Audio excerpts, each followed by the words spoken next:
Hello, everybody.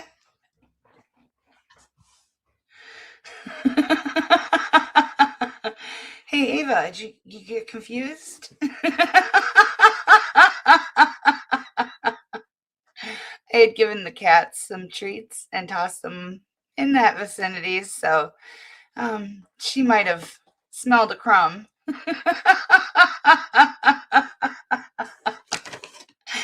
Merry Christmas, everybody!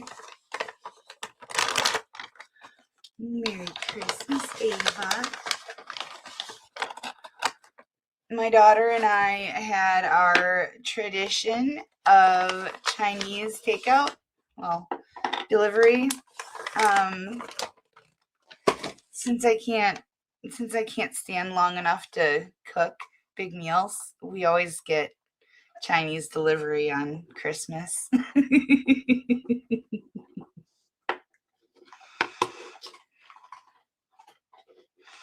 Hello, Jerry Matthew Boyd.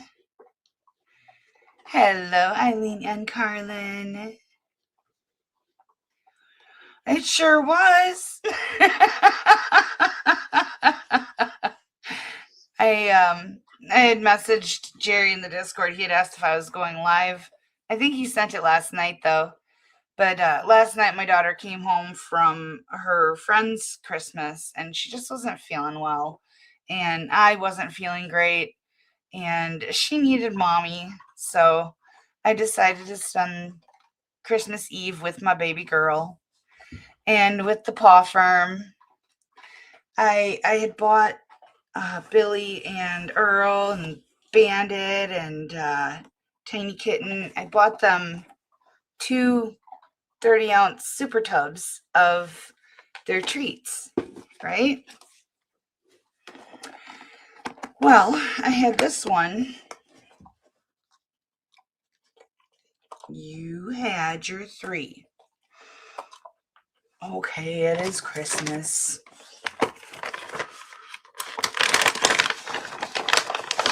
Last one.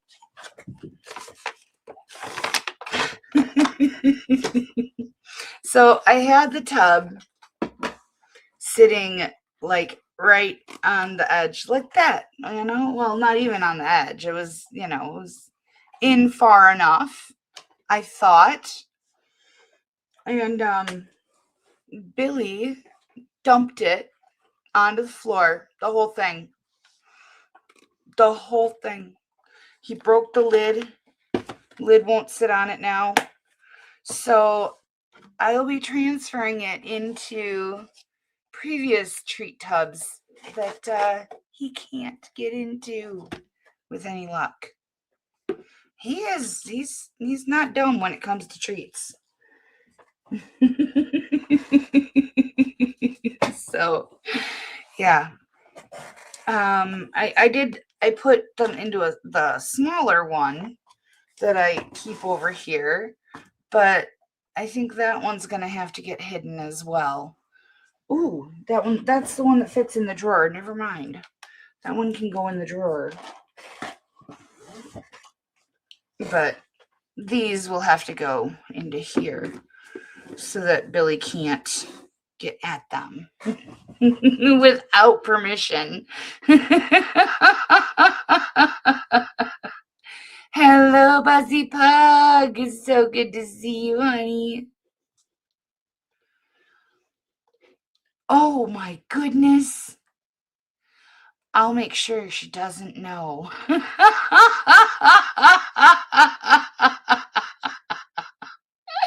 Thank you so much, sweetie.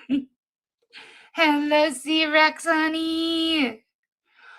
Don't feel bad, Eileen, sweetie. I still have to get to the post office with BK's Christmas mug. Oh, I don't know if I promised it for Christmas. I just said I'd send him a mug, and I just haven't gotten to the post office yet.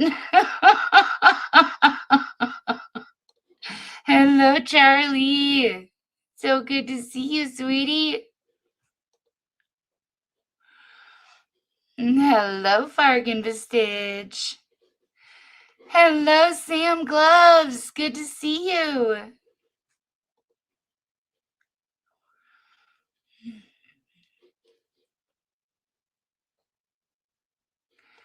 Hello, Martha D.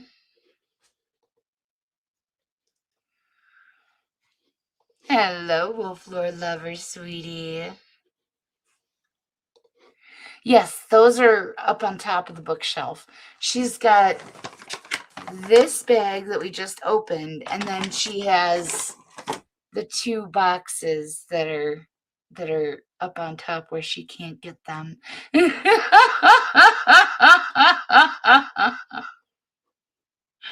Because I'm sure if she could, she would knock them down and get at the whole box all at once, just like Billy. These guys, I tell ya. But you know what?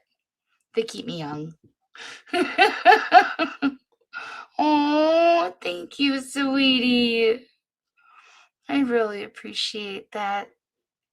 You guys are all too kind to me. I thought tonight we would run the judge that looks like Santa. The jolly old judge he is. I really do like him. You can tell he just wants to be loved. He's very special. Oh, I gotta show you guys what my daughter got me. I felt bad. Her present hasn't gotten here. It's scheduled to arrive Monday. But she bought me Your Mother's Story. This is Mom, I want to know everything about you. It's a journal, but with pre-made questions. Describe our ancestors' historical journey on your side of the family. What a page to open up to, considering all I just went through with the house. Oh my. She said she wanted to give it to me early because she knows how much difficulty I have with my hands.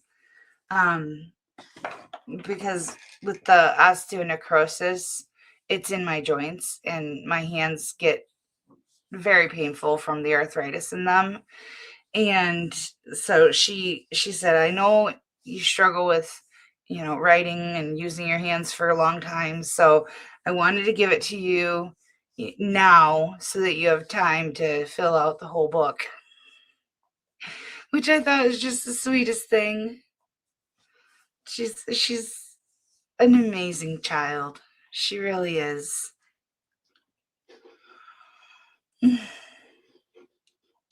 Hello, Donald Westerdale.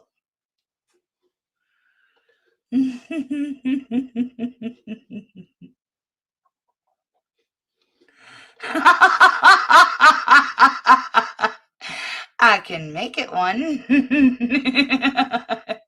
If my life was ever made into a sitcom, no one would believe it. If we pitched it, they would say it was too far-fetched.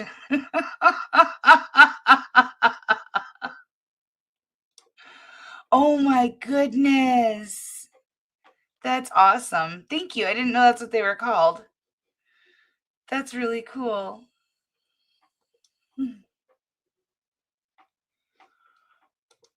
He will not be mentioned. Considering she knew him and had to live with him and live through him. Yeah. Nope. She already has enough memories of him. If anything, I would just, mention that he was the inspiration for one of the songs I wrote. Just like just like there's a real life inspiration for the mighty Metheny.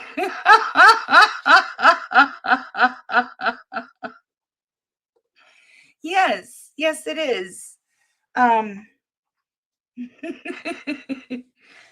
It is a fairy sitting on a rose. I have to be very careful, and that's a cat scratch beneath it.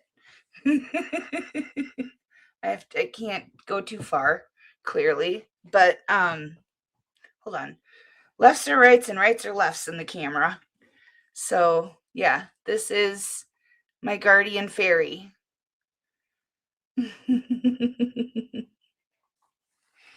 When I first got it, I asked for it not to be colored at all. I wanted it to be, and this is exactly how I described it to them. You know, when people are in prison for a long time, their tattoos turn that purplish color. I wanted her to be that purplish color. I always have thought that was a beautiful color. And well, when the guy got done, he said, I decided to add my own style to it. And the wings were the bright blue. So a couple years later, I had her colored, and it cost me more to have her fixed than it cost me to have her originally done. But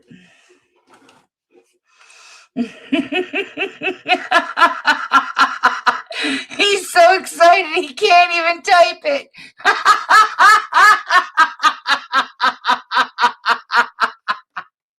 Sorry, Jerry. Still no go.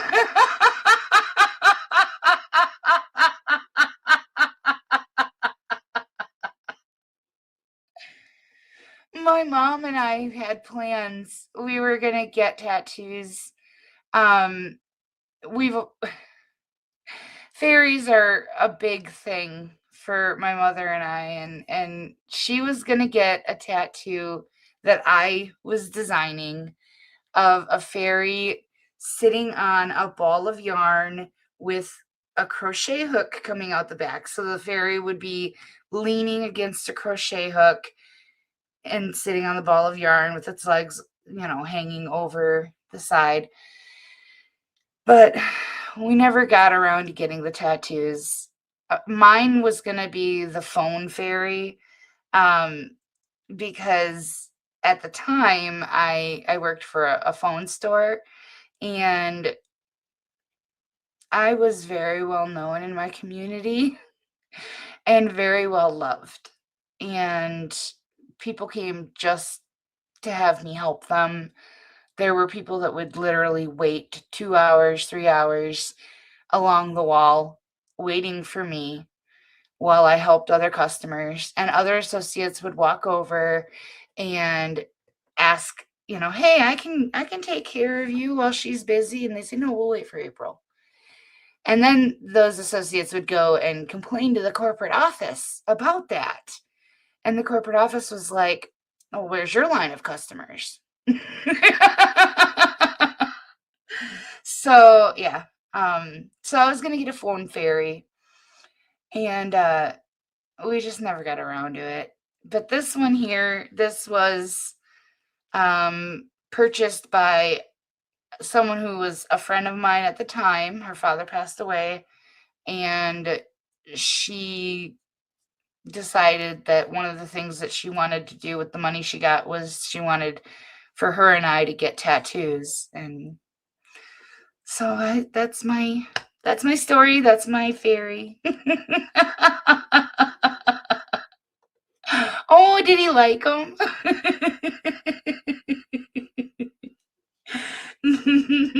My neighbor, he said he was watching his wife back the car into its spot, and the whole time that song was going through his head, and I'm like, can't imagine why. Not saying she's the inspiration for it. Also not saying that she's the inspiration for it. I'm like, why on earth? Why would that song be stuck in your head while you're watching your wife back the car up?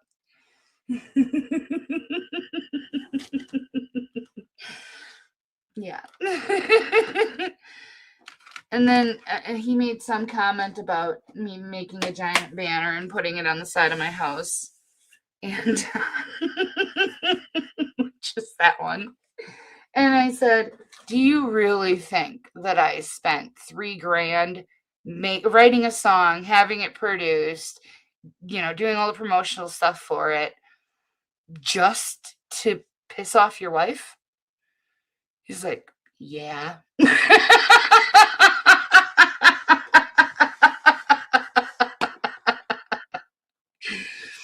It wasn't just to.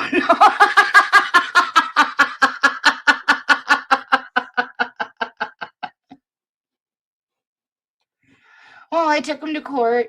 I won. Um, it didn't actually go to the judge. It went to the mediation. Um, he has to pay me in installments. He made his first installment payment. He's still, he has me blocked. He's not, doesn't text me or anything because I told him not to. I said, don't ever message me again. And he hasn't. So that's all that I need. Yeah, the installment payments, it just means that he's stuck having to come over here because he refuses to pay with anything other than in person. Even though I said that I would prefer Cash App. And I said it would give you, proof, digital record of the payments. No, he wants to come here and make the payments. Yeah.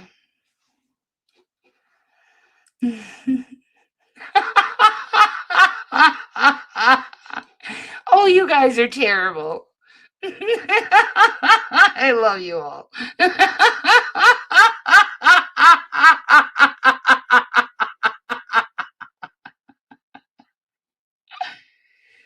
Hello, Auntie Ham.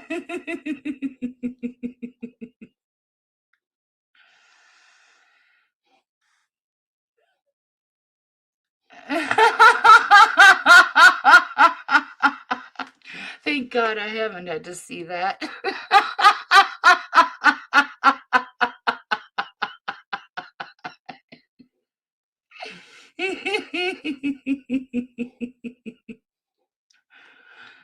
Absolutely. You guys get all the love. Aww. Cedar and Cherie.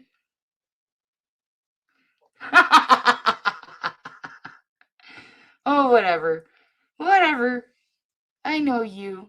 You can't fool me. I know how innocent you're not.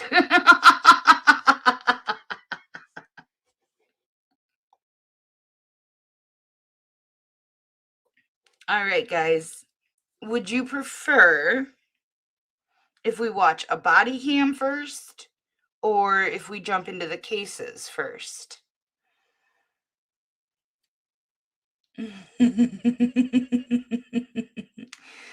Because, I'm going to be on for a while. I told you guys you would get a considerable amount of my time today. And I'm going to have to hold true to that.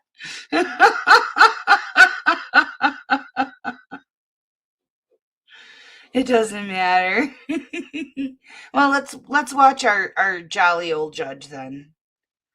Because we'll have fun with this. I swear, I know I have seen this case before, but I don't think I've streamed it. I went back in my history and I couldn't find it.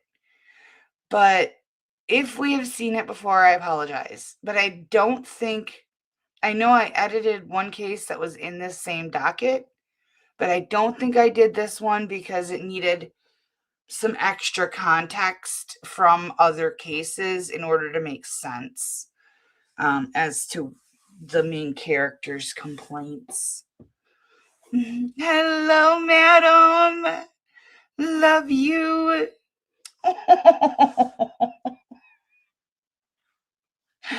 You're adorable. It is. I find the best stuff in the archive. There is, I think, one current one in the stream. There's 3 cases. But yeah, they're small claims cases, 3 different judges. But yeah, this first one is definitely archive drive. And oh, this woman is just, I'm not even going to tell you which woman it is, because there's a couple of them in the pre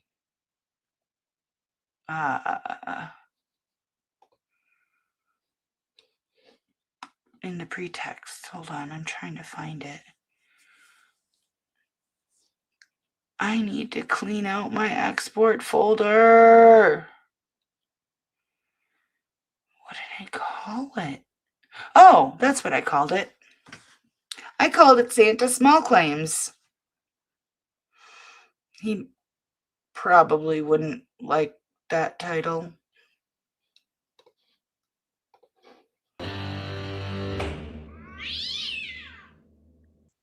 All right, position 20 is 24M08606.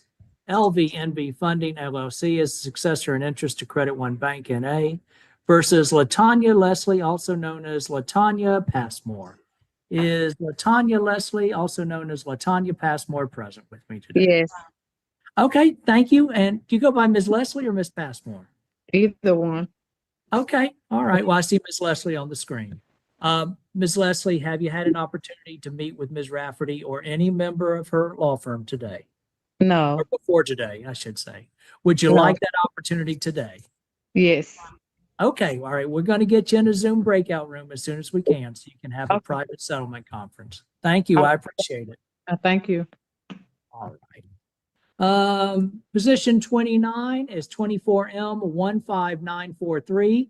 LVNB Funding LLC as a successor in interest to Web Bank versus Mika Kennedy. And I know that Ms. Kennedy is present, and Ms. Rafferty, I know that is your case. It is.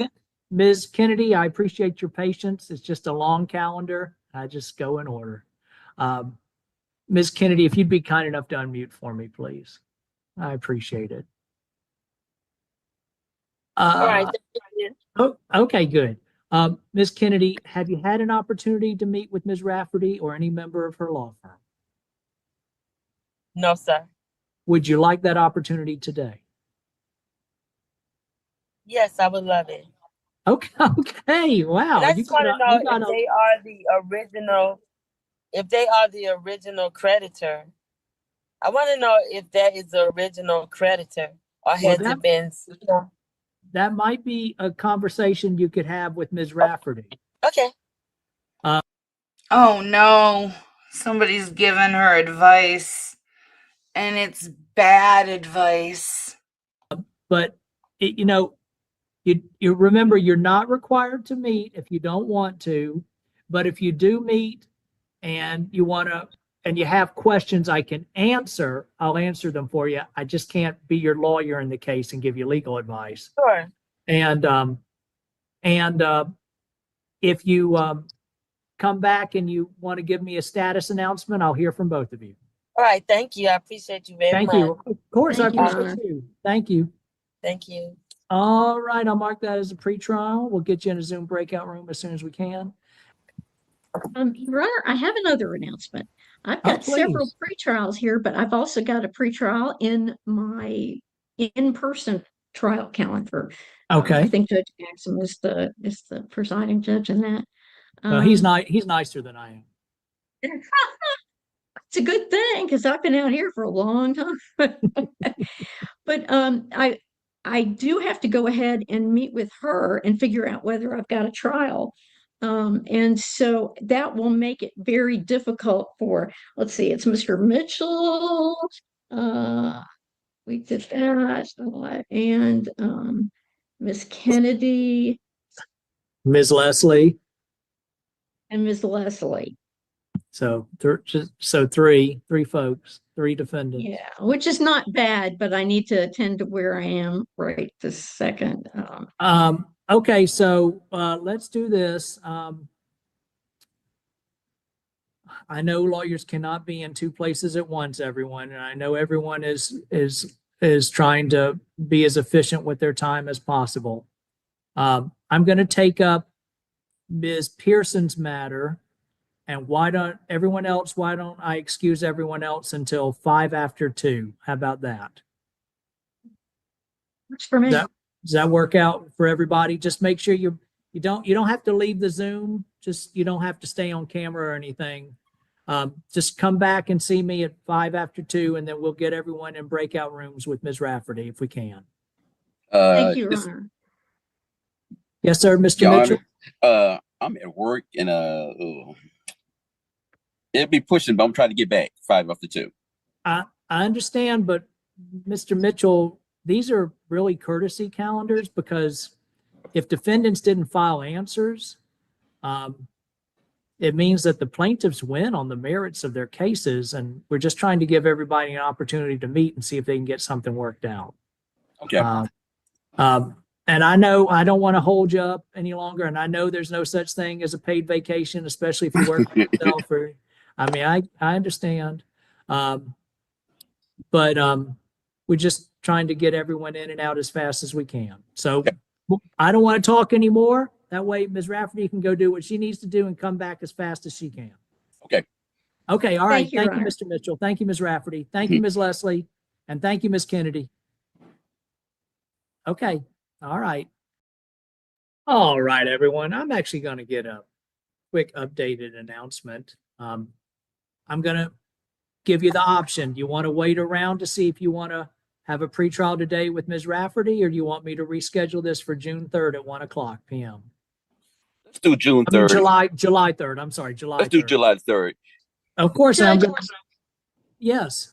what? I'm sorry to interrupt. No, you're fine. Don't worry about it, Ms. this is- Rafferty. You're fine. This is taking forever. I understand, Ms. Rafferty.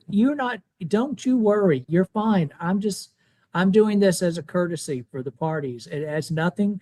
Lawyers cannot be in two places at once. It is impossible. I understand. I promise everybody. Mr. Mitchell raised the issue. I figured I'd just give him the option. I'm going to ask Ms. Kennedy and Ms. Leslie the same thing. That's all. I'm just going to. Look, I know you're in person over there, and that's okay. All right. So, Mr. Sorry, go I ahead. think Ms. that Rafferty. they would be best to call the lawyers that are listed on the pleadings to discuss this, because apparently, I mean, this is a default calendar. It is. It's a and default. they didn't default file calendar. answers. So if they want to try to work something out, then it's Yeah. incumbent upon them to contact the plaintiff, their law firm, and try to do that. And I would be trying to do that, except I'm still stuck over here, and I don't know how long they want to wait. I understand. So, Mr. So, Mitchell, yeah, Yeah, if you So can, best to contact LVNV funding. most Yeah. likely, yeah, or the there are law- or the lawyers lawyer that are who filed listed the on there lawsuit. too. Okay, this one don't have a listen, but I will contact them though. Okay, All right, Mr. Mitchell. So I'm going to reschedule it for you for July 3rd at 1:00 p.m. Okay, I really appreciate it. Of course, and I'm going to ask Ms. Leslie and Ms. Kennedy the same thing. All right. Thank you, Mr. Mitchell. Thank you. All right, Ms. Leslie, let me ask you, Ms. Leslie, you want to wait around for a few minutes and see if you can meet with Ms. Rafferty today, or do you want me to reschedule it for July wait. 3rd? You I'll wait? wait. They don't have Okay. the numbers on here.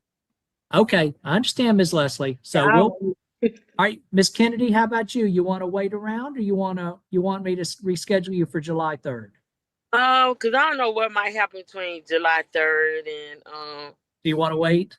yes, because Okay, that's fine. I don't want That's that holding fine. on my head. I like just get everything out the way. You know what? I totally understand. I understand.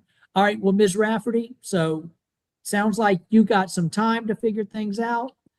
Just don't forget about us. no, I've got you open right here. Okay. All right. Thank Well, you. Do you want to go? Is it convenient to pre-try a case Oh, with Ms. sorry. Leslie or Ms. Kennedy right now, or do you need to go ahead and I'm go in back? the middle of doing something with the other plaintiff. I understand. I understand. All right. Well, I'll be I'll be here, back. everybody. Just let me know. Okay. Thank you. All right, everyone. I'm just checking in, seeing where everyone is. All right. I think Ms. Lafferty is still, or Ms. Rafferty is still in person court. Okay. All right. All right. Ms. Leslie, let me check on you. You still want to wait? Yes, I'm still gonna wait. I'm sorry. Okay, no, that's fine. That's perfectly fine. I just wanted to check on you. That's all. Okay. Okay. Okay, thank you. Ms. Kennedy, you still want to wait? I just wanted to check on you. And you don't have to unmute, just you can nod your head and tell me yes or no. Because like I said, I don't know what might happen then. I might miss that date and I owe them all their money. I understand, Ms. Kennedy. That's perfectly fine. Right, Like, thank you. I wanted to check on you. Technically, you already owe them all that money. This is the default calendar, so they've already won on the merits of the case, and this is you saying, please let me work something out because, I don't want my wages being garnished, or I don't want it, to show up more negatively on my record. So, there's no getting it dismissed. Yeah, bye-bye. Okay, thanks. All right. Thank you, everyone. Thank you, Madam Clerk. I appreciate it. Okay, just let me know if everyone, once everyone pre-tries their cases, and I'll still be here. Okay, thanks. Oh, is anybody here? Hey, Ms. Rafferty. Hi.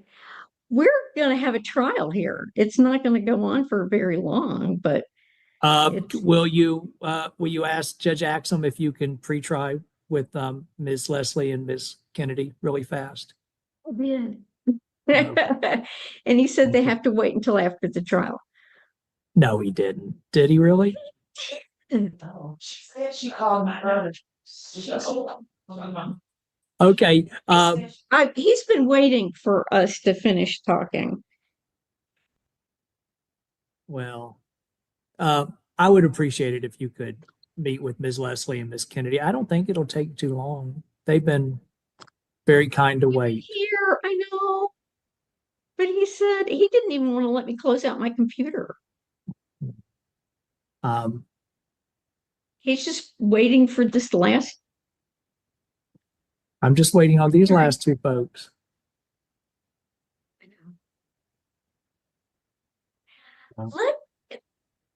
Judge Kemp, let me ask him again. All right? Okay, just tell him you just Okay, need to tell him you just need to pre-try it with just two people. It's not going to take very long. Okay, all right. All right. I'll go with this. Okay. Okay, thanks. All right. All right. Judge Great. Kemp, Okay, thank you.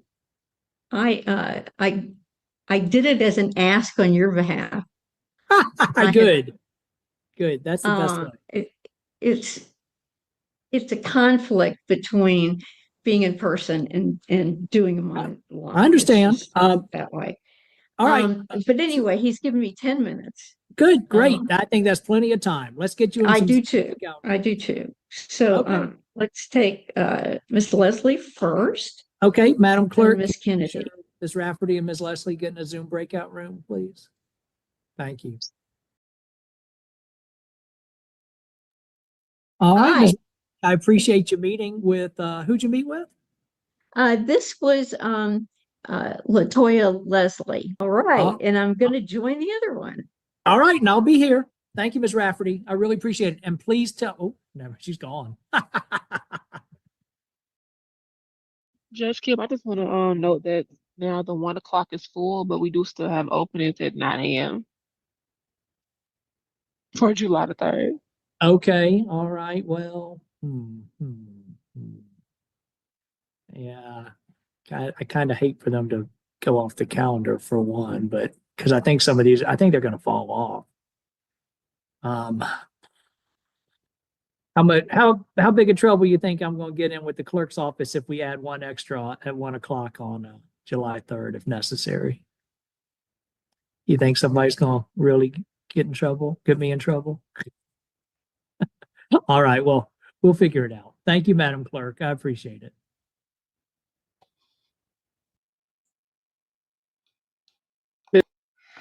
Okay, he really is adorable. And he's always like this. Like, I have never seen him be any other way. Overly sugary sweet. Ms. Rafferty, welcome back. Announcement on Do you have an this. announcement in Ms. Kennedy's case? I believe we're going to have a consent judgment. I hope we are. If you can put this on the July 3rd calendar, I would appreciate it. All right, I think I have to schedule it for July 3rd at 9:00 a.m. because it looks like the 1:00 p.m. calendar is full. Okay. But I should be able to do that. And if you want to go ahead, I know you need to go over to in person. And please tell Yeah. Jackson I say thank you very much. I really I'll do appreciate it. the courtesy. Please tell him I appreciate the courtesy. Okay. May I And be I'll- excused? Of course, thank you so much for being with me. And I'll let Miss Kennedy know. Thank you so much. Thank you. Good to Bye-bye. see you. Take care. Bye-bye. All right, Madam Clerk, as soon as Miss Kennedy gets back, I'll let her know. Ms. Kennedy, I appreciate you sticking around, and I'm glad you were able to meet with Ms. Rafferty. You're still on Yes. mute. Thank Yes. you. So I went ahead and excused Ms. Rafferty because she had to go back to in-person court. It looks like you may be working on a possible settlement or consent agreement. Is that right? Yes, but my thing is when I asked her, were they the original creditor? She said no, they bought it from the original creditor. And Okay, so I said, oh, I'm she sorry. said- So hold on, Miss Kennedy. Please don't tell me anything about the facts of the case because Miss Rafferty's not here. And so if I need both parties to be present if you want to tell me about the facts of the case, unless oh Lord. it's okay. It's okay. It's okay. So what I'm doing is I'm going to continue it to July 3rd at 9:00 Oh a.m. Lord. Please stop listening to your TikTok lawyers also. TikTok, YouTube, wherever you're finding them. Because it doesn't matter if they were the original creditors. Financial institutions can sell their debt at any time to whoever they want to. And the contract goes. And it doesn't matter that you didn't sign on with the original creditor with whoever they sold it to. It's still your debt. Well, I mean, that's what I understood is there might be an agreement in place. That's what Ms. Rafferty announced. There might be agreement in place, but if there's agreement in place and I can appeal it, can I appeal that? Well, you have the right to petition for review from any judgment in magistrate court. Okay. And that's what I announced at the top of the calendar. That's under Official Code of Georgia Annotated 5-3-1 at sequence. And it's called a petition for review to either the Superior Court or the state court. And you have that right. All right. So I just want to know, so if I agree to what she's saying, and I later talk on to somebody else and they were like, that's not right. If I go to Legal Shield, I can petition it. Well, see, it's hard for me to answer that because I might accidentally be giving you legal advice. And I can't give you legal advice because I'm a judge in the case and I'm not your attorney. But I will encourage you to do this. If you think you have legal questions like that, I would encourage you to please consult with an attorney. If you think Legal Shield, but I have to, like, if she can't do her job and stay for, it's not my fault that she has trying to make double money or, would set two court cases at the same time. How can she do that? I mean, I know my rights. I mean, that's just like setting rules and the way that you want to have rules taken. I feel like it should be thrown out because I don't have to be on her time. It's not fair. It's not right. So Ms. Kennedy, like I said, I will encourage you to contact an attorney if you have any questions about your rights or feel like you need representation. But for I'm talking about today, this situation, because if she can't spend 1 or 2 little minutes to come back, it should not be on my time to be on her time. For the record, the longest of all of the pre-trials was spent with this woman right here. Judge Axum had given that Mr. Rafferty 10 minutes, and I think probably 8 of them were spent with this gal right here. Do know my rights too. You know, I have rights too. People taking laws into their own hands today, and it's not fair.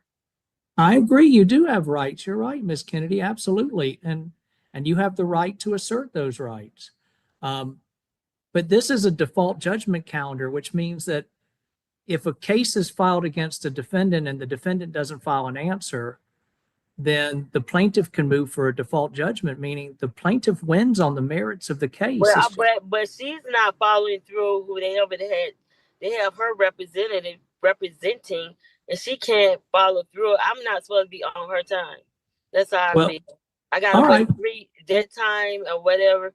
They should drop the case, because if she can't represent them properly, it is not right. Because I need to talk. She needs to talk, and we could but I could say what I need to say in front of her.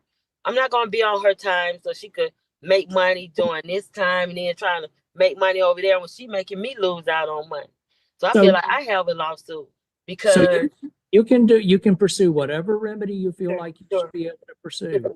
I mean, why do I have to come back on July because she can't spend 2 or 3 minutes and she trying to make her hustle over there with this court case and then do her thing, because she bought their company bought all these things out. So mine is little to her, but it's big to me. So unfortunately, I can't answer that question because I might accidentally be giving you legal advice, Miss Kennedy. I just know that you're the judge, and maybe I feel like it should be thrown out because she didn't follow through with what she's doing. I'm here. So I understand your motion. So I just hope this is being recorded. I understand your motion. If you're filing a motion to dismiss, I'm going to deny it this time. There's no basis in Georgia law to grant a motion to dismiss. So I'm not going to grant your motion to dismiss at this time. But if you feel like you have some remedies under the law, or if you want to be represented by an attorney, or if you want to pursue other remedies, I would encourage you to do that. But yeah, I am, because I'm just so tired of people taking the laws into their own hands. And I've gone to different courts, and if it was a different, probably, I'm going to be honest, a different probably race, then it probably would not go this way. So I'm just tired of, I think it's supremacy. And I just don't feel like it's right. So I'm going to stand up, because some people in the past had to stand up, and I'm just getting tired of this. I'm just getting tired. I'm not going to be on her time. You took out a credit card, you ran the bill up, you didn't pay it, so much so that it went to collections and then was sold off to another company, and they took you to court. You didn't file an answer, which is how you ended up here. But it wouldn't be happening if you were a different race. We're going with that theory.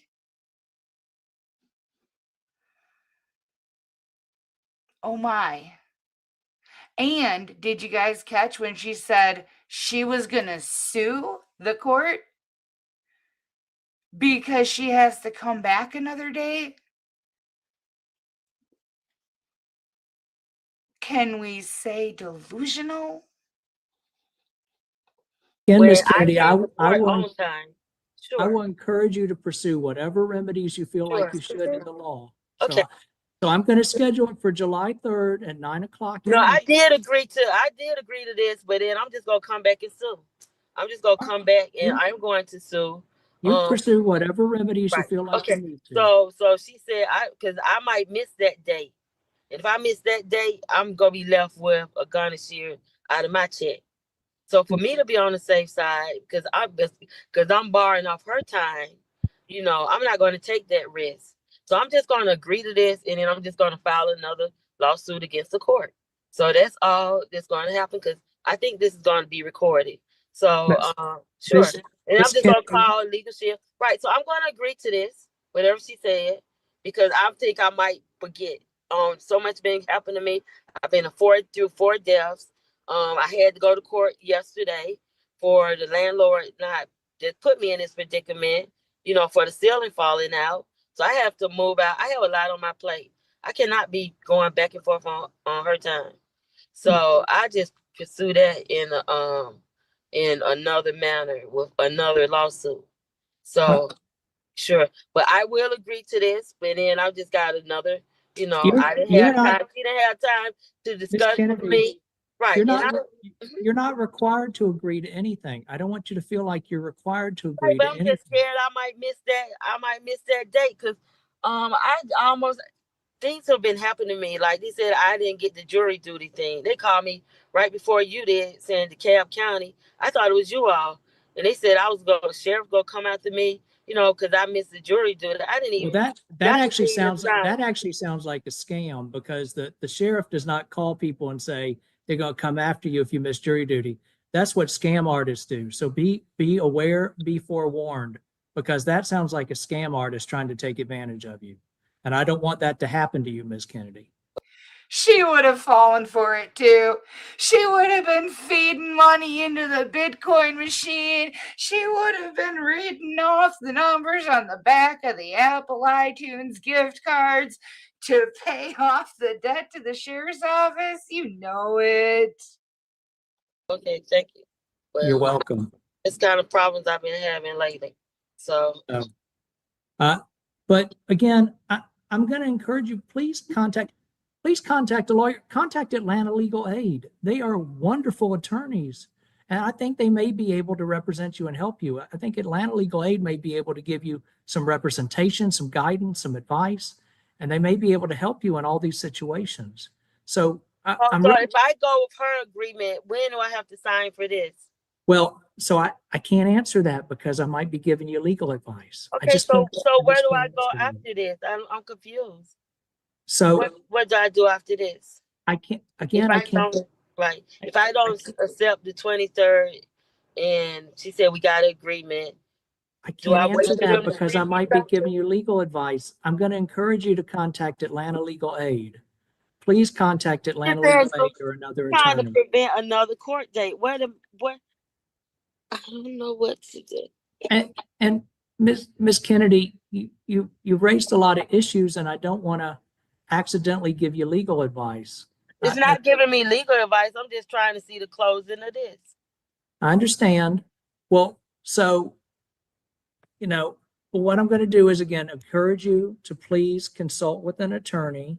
You can contact Atlanta Legal Aid. They're a nonprofit organization, Atlanta Legal Aid.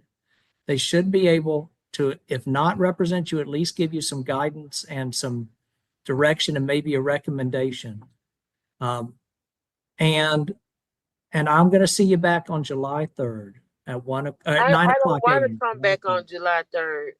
Okay, well then, all right, well then please make sure that you do whatever you think is in your own best interest. Whatever you think that is, whatever is in your own best interest. That's what I would. So if I call her and whatever the agreement she says, are they going to call me? That's what I'm just saying. I can't answer that. I don't know the answer to that, Miss Kennedy. I'm sorry. I don't know the answer to that. Okay, so who do I call? She just said she's so busy. I mean, she didn't have time for me. So I can ask her everything I need to ask. So what? Yes, Kennedy, how can I tell the people what I need to do when I don't even know what number to call? Who is Kennedy? Okay, Kennedy, I'm sorry, I cannot answer any more questions. Miss Kennedy, if you don't know who's suing you, I can't answer any more questions. So I'm gonna end this conversation now. Thank you so much for being with me in court this afternoon. I really appreciate it. We'll see you back on July 3rd at 9 o'clock a.m. Thank you so much. Are they going to send me something? Yes, ma'am. You'll get notice from the clerk of court about the new court date with the new Zoom link. Yes, ma'am. Okay, and so me and her did sell the agreement. And she's supposed to call. Okay, thank you, Miss Kennedy. I appreciate it. Okay, Madam Clerk, Yes, thank I've you so never much. heard. Thank you so much. I It's hope this 3:13 p.m. Oh. Court. The judge couldn't end it fast enough. I know that it took a lot of, this unrelated stuff to be able to get to her, because, like, without the other stuff, you wouldn't have understood what she meant when she was accusing the attorney of running a side hustle. And it's not my fault if she wants to make extra money running there and running here. That's not even what's going on, woman. And the judge he was losing his patience. And he was trying so hard to maintain his rosy, sweet composure, but it was cracking. He's like, I need to end this call now, or her demon's gonna come out.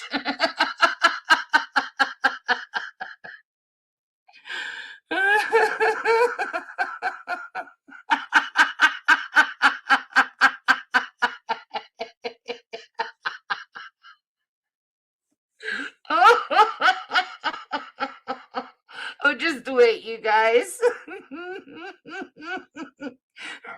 Yeah. Well, and the thing is she's not even LV Funding's attorney.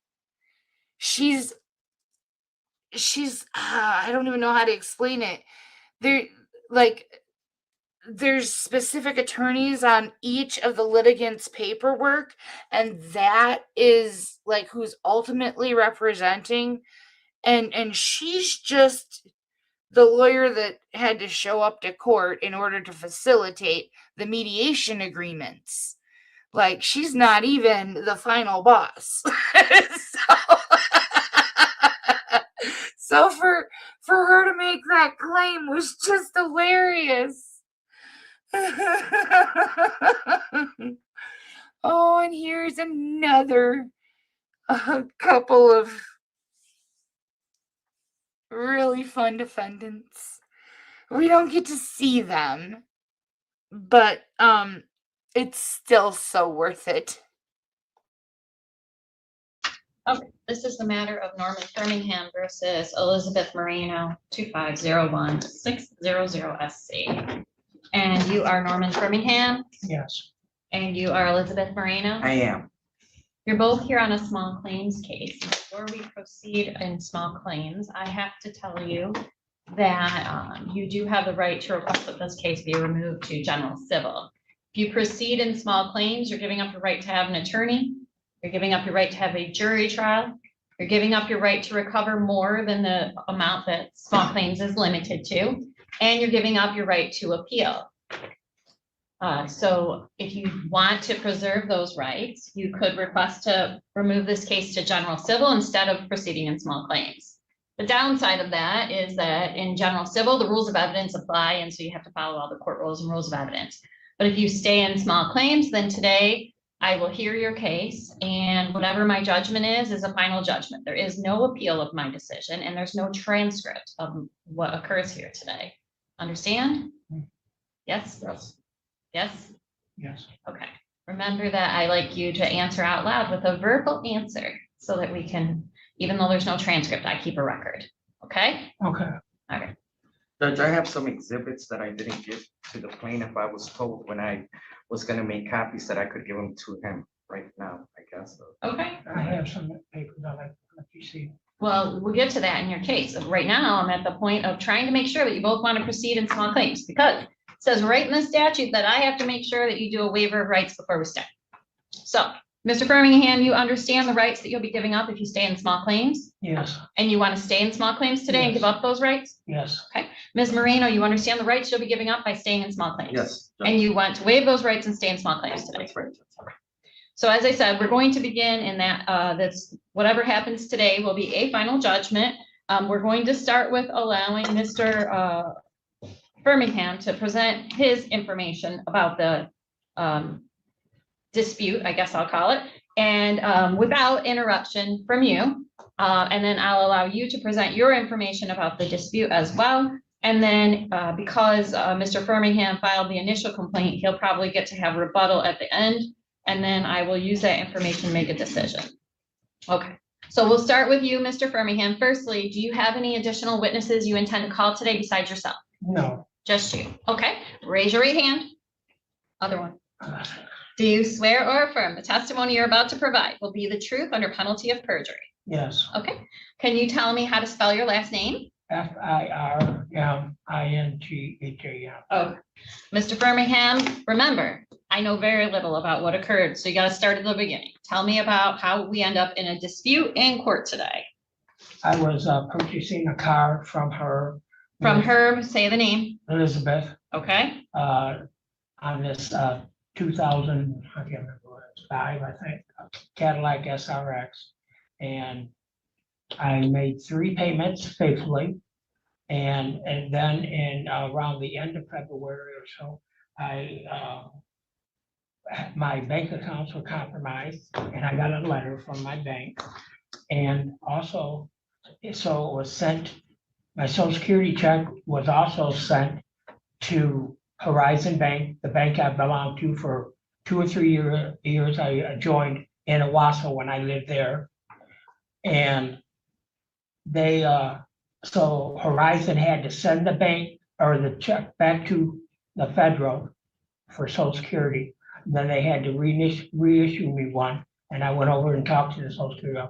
And it took about a month to get it, changed around. So I was a month behind on it. And so I was unable to make a payment. I think, I can't remember when I made one. It was in February. I made 3 payments and the car was $5,000 she wanted. And I had it down to $2,400 when it was not in the parking lot no more. She gave me the key for it from the time I made the agreement and told me till she contacted her insurance or something. She said I couldn't drive it a couple of times. I drove it 2 times. And I went into Flint with it once and she rode with me and said, yeah, you're a good driver and everything. And then anyway, so my social security check, and I got a letter from the bank and social security to let you know why I couldn't make another payment for the $2,000 that car would have been mine. And why would I go into an agreement and pay? I was paying $1,000 a month out of my income to her, which I could do with the amount of money I get and stuff, because I got a pension and social security disability. And I got a paper from my doctor where I became ill, but I went down and knocked on her door a couple times. She's like 3 doors down from me, and she's in and out all the time. And I heard her one time. I was banging hard on that doggone door where the neighbors, said something one time, and she was yelling to me through her bedroom or whatever, and I finally just had to give it up and go. So I was unable to let her know why I could not pay anymore right then. But I wasn't gonna just walk away, and she got my Jeep Cherokee out of it, and I was carless. And why would I give a woman or anybody, Elizabeth, $3,000 cash plus my Jeep and be carless and not have nothing at all, and live in Lansing, and I'll be here 2 years in October, and I do not know Lansing that well. And I'm from Flint and moved up here and with everything. And, and then also, she has my handicap sticker in this Ford Mustang that sits in that parking lot at Cedar Place. And I asked for it back and I didn't get it. And also in my Jeep, I had a license plate I asked for back quite a few times, never got it, never knew it was pawed out of there right then. I told her she could, but I told her I wanted my license plate, my sunglasses, and I did get those, probably about 2 months later, almost.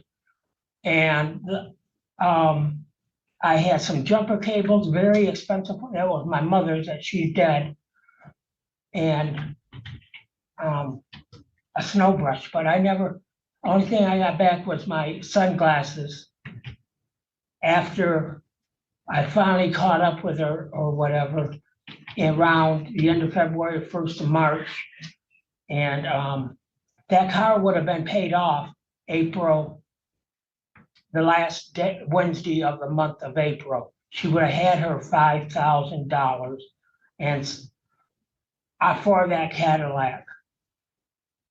So why would I walk away with paying $3,000 and a balance of 2,000 something and just give money to somebody? And my vehicle is Jeep, and it's really wrong.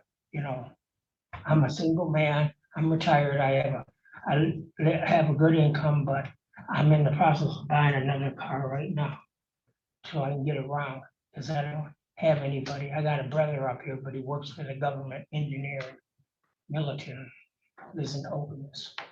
But I've not even seen his face, but I've talked a couple of times. Other than that, I don't have anybody in my life.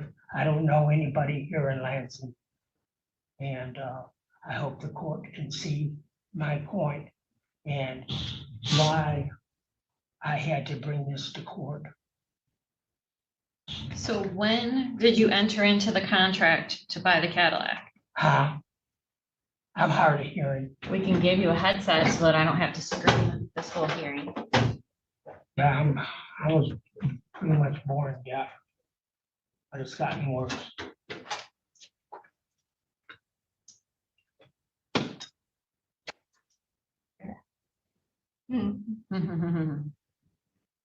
Adjust the volume until you can hear it well. Yeah. You can adjust that for you. Okay. When did you enter into a contract to buy the Cadillac? I don't have the papers. Doesn't have to be the exact day, but the month and year would be helpful. It was this year, and I think it was February. Do you remember the part where I told you weren't going to interrupt while he gave his testimony? Okay. Go ahead. Yeah, it was February, I think. No, not February.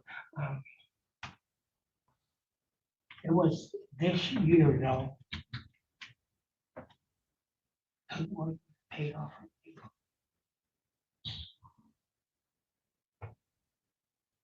Oh. Goodness. I got a problem with dementia, short-term memory, because I had bariatric surgery. It comes and goes and stuff, and I never know what, it can be instantly right away back, or whatever. I mean, I know I brought everything when I filed to court. You came here to do a lawsuit where you bear the burden of proof. You need to have your documents and things you need here today to establish there was a contract. You're suing her for breaching a contract. Right, and it wasn't a legal really contract or nothing. Well, it is. Verbal contracts can be contracts, and you're suing to enforce it. So you're trying to make it a legal contract. So to start with, I need to know what the terms of the contract was so I can decide if she breached it. or you breached it? I was gonna pay $1,000 per month. When, Mr. Firmingham, did you enter a contract? And then we can figure out when these payments were supposed to occur, so I can figure out if you have breached the contract or if she breached the contract. Yep.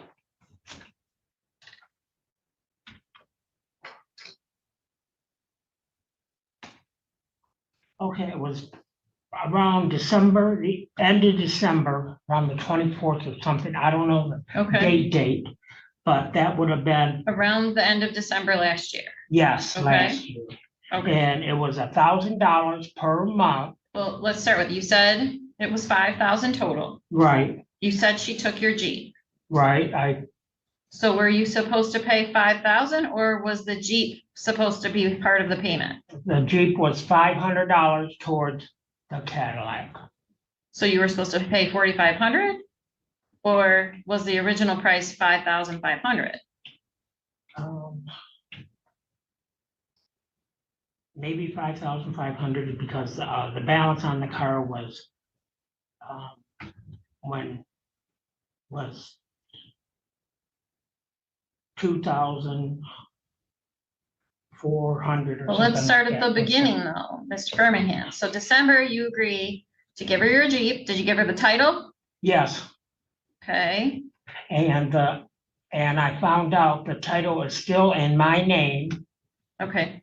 That's kind of beside the point right now, but let's talk about, you mentioned that she had your handicap placard because it was Yes. in the Jeep or because it was in the Cadillac? It was in the Cadillac. Okay, you said she had your license plate. Is that because of the Jeep or the Cadillac? It was attached to the Jeep still. Okay, why didn't you take it off the Jeep when you gave her the Jeep? I was gonna do it the next day or something. I wasn't feeling good or something. You said she had your sunglasses and your jumper cable. Were they in the Jeep or the Cadillac? They were in the Jeep along with jumper cables, sunglasses. Well, it's a snowbird, but then, Mhm. well, that's about, there was one more thing, but I don't know about it. I can't Well, if they were in the Jeep and you were giving her title to the Jeep, why didn't you take your belongings out of the Jeep? I asked her when she's gonna have it taken out of there. Hold She on, didn't know. hold on one second. Whose phone is making all that noise? Norman, is your phone ringing? Probably. Well, we need to have it turned off because I can't hear.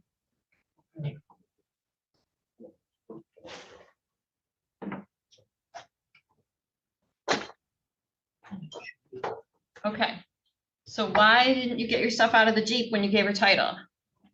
I was gonna do it the next day or something. She said, no hurry, I was just sitting in the parking lot.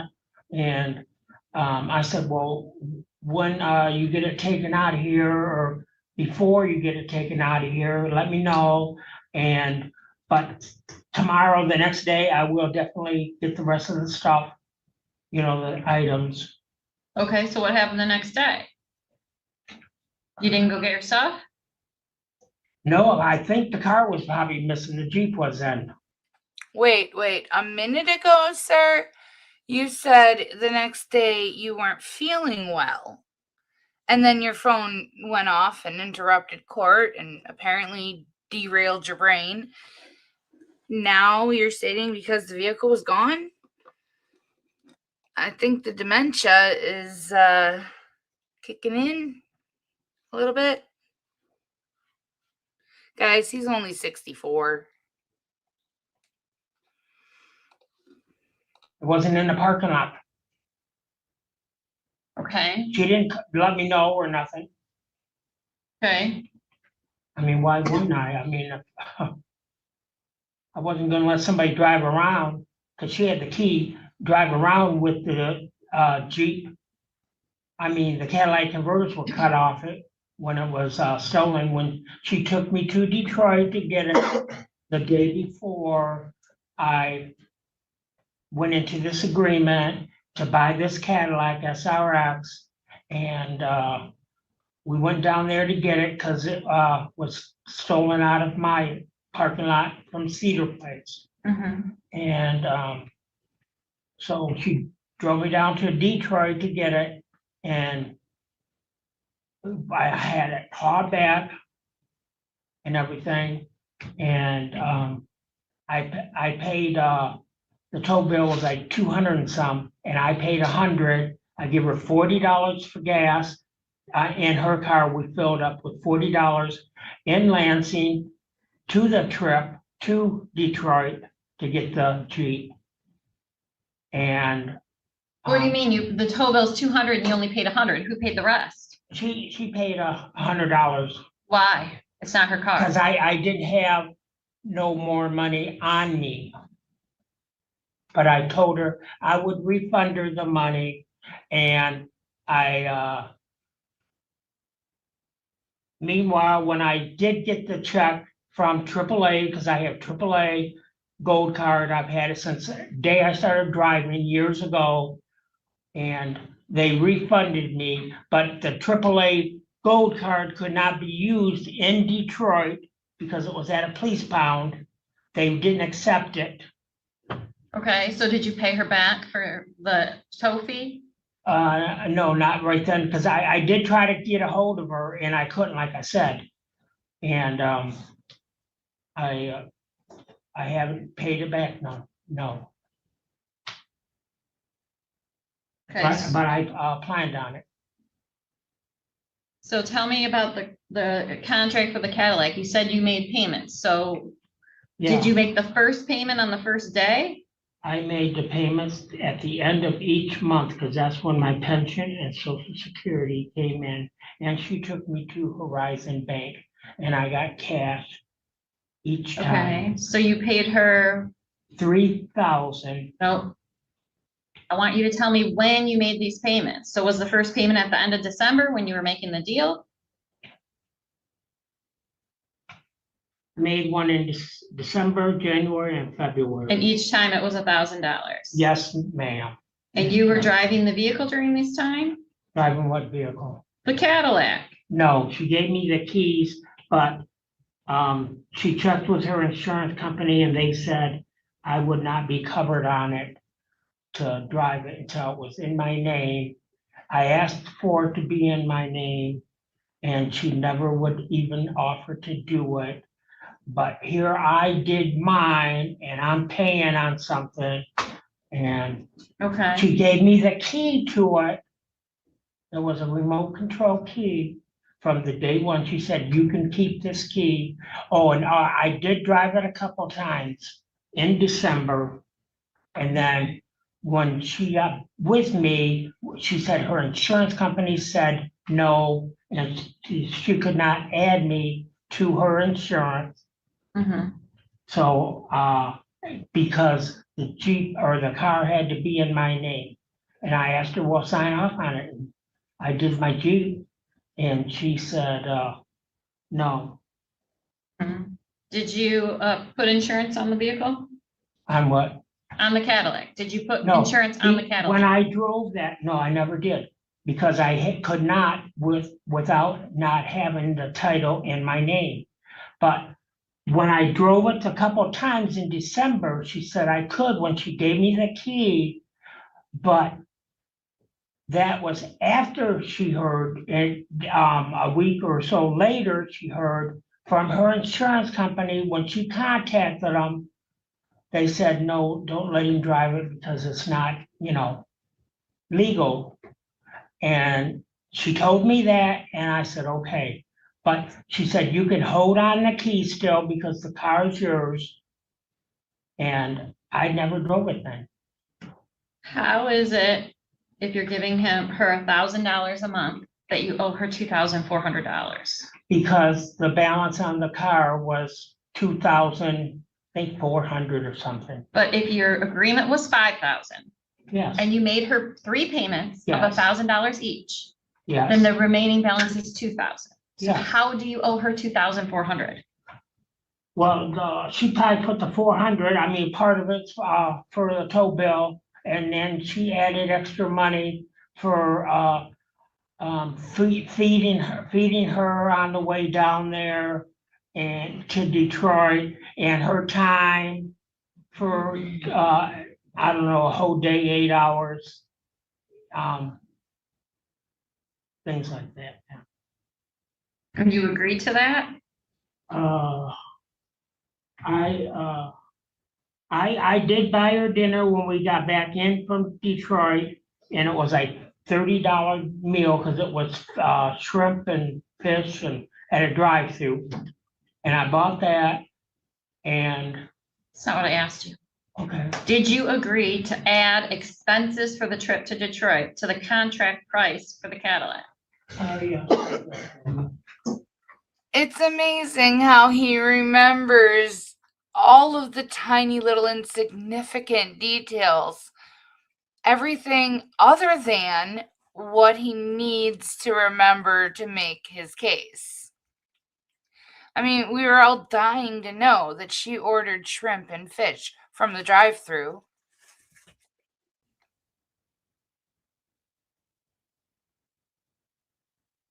Okay, now according to you, your next payment was due in March of 2025?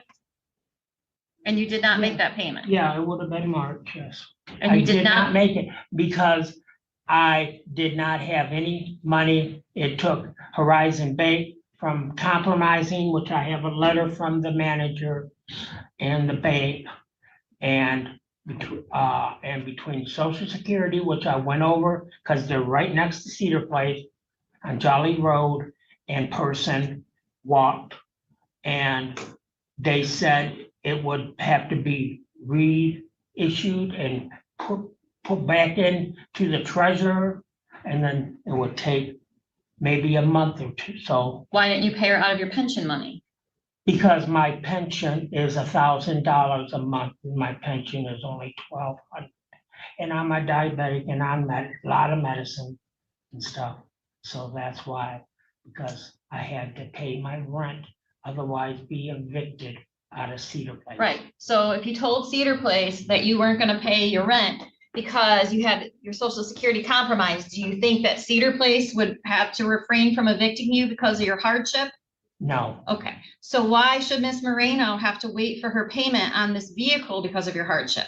How come she's different? I tried to call her, or even knock at her door to let her know what it was. If you let Cedar Place know you didn't have the money because of your hardship, you'd still be at risk of eviction. Telling Miss Moreno you don't have the money doesn't mean that she has to wait. You're breaching the contract. Why is Miss Moreno different than Cedar Place? Why should she have to wait for the money? Because I was paying so faithfully, if she would have. You're paying Cedar Place faithfully too, or else you Yeah, wouldn't be well, living there. your rent comes first. I mean, your place of Okay, living. but it doesn't change the Right. fact that you're breaching the contract when you don't pay, Well, right? I couldn't even contact her to even let her know nothing. But She wouldn't even come to her door. But you were breaching the contract. Yes, but I went to talk to her to even let her know about my bank accounts Letting and her know Social doesn't- Security, and I could not get a hold of her. But telling her you're breaching the contract doesn't absolve you of the breach. How did you normally make the payment? You said you'd go to the bank together, Yes, okay? So in March, did she come by and say, let's go to the bank? And you said, No. I don't have the money? no, Then how did she know you didn't have the money? well, neither, because I wasn't able to get hold of her. That's not the answer to my question. How did she know that you didn't have the money? She did not know, because I could not tell her. I could not meet up with her, contact her. And that's the only way you ever paid her. Yes, at the end of each month, would go to the bank, and she would drive me to Horizon Bank on Grand River. And I would pay her $1,000, like I did 3 times, in a bank envelope from Horizon, and hand it to her. I got in her car. When did you lose possession of the car? I don't know, let me see. That car came up missing. I seen it in them, and I seen them doing something under the hood. My neighbor did too. And it come up missing out of the parking lot around the end of March or the first week of April. But before or after you owed her money? Yes, No, that's an A or B question. Was it before or after you owed her money? It was after I owed her money. So it was after the end of March, Yes, after you missed the payment. yes, Okay, and you think that would have been the first week of April, yeah, towards there, yeah. but you don't know, I don't know for sure, no, okay? but like, you know, she never even, I never heard her. And like I said, I am deaf. And she does know that. What's that got to do with anything? Well, she said she knocked at my door, which, one time she said she did when I seen her in the hallway by passing.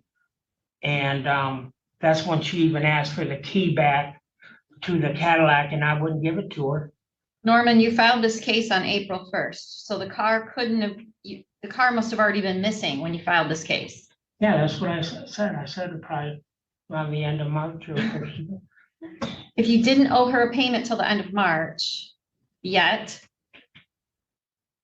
unless there was a day specific in there that you need to tell me, your story doesn't make. I get my payment, my social security and my pension, the 25th and the 4th Wednesday, which are back to back pretty much.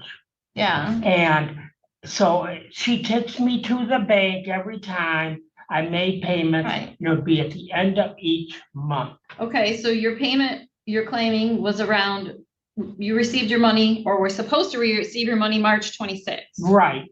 And And you're I did claiming, not get it. and you're claiming that between March 26th and apparently the day that you filed this case, April 1st is when she took the car. I'm trying to figure out what the time frame is. I wish I would have wrote the dates down and stuff, but I never did. I'm trying to understand. You're saying that there's about a 5-day window in there where the car could have went missing Yeah. between when you owed her money and when the car is gone and you file a case. Okay, I wish I would have wrote the date down. I don't Well, wanna how make long- up a date or a day, because I don't know, and I have a problem with my short-term memory. Yeah, you brought a case, so you got to be able to substantiate your case. So, I usually never, ever had this happen. I mean, I'm gonna be 64. sure, but you're the one who brought a case in a court of law, so we got to sort this out. Yes, The lawsuit you filed on April 1st, how long did you file that after the car went missing? Was it the next day? Was it several days? I'm trying to think. When I filed the case with the court to begin with, the car was already missing. For how long? I would say no more than probably 5 to 7 days. Okay, I don't know the date. okay. But Norman, you just told me you get your money around March 26th, the 4th Wednesday of the month, right? Yes, and I did And not. and that you didn't owe her a payment until you were supposed to get your money. Right. Okay, so you weren't delinquent on your payment by Yes. your story until after March 26th, when you didn't have the money to pay her. And you're filing a case here on April 1st, which is that following Tuesday. Right. So how long, this is where I'm trying to sort out. You're saying the car was gone for 5 to 7 days, but if that were true, that means she could have potentially taken the car before you even owed her money? Yes. She took the car out of there after I owed her money and missed a payment. See, but you just said is inconsistent, and I'm trying to understand, and you're seeming to not understand the question. There are only 6 days between when you were to received your payment from your pension and Social Security and when you filed the case.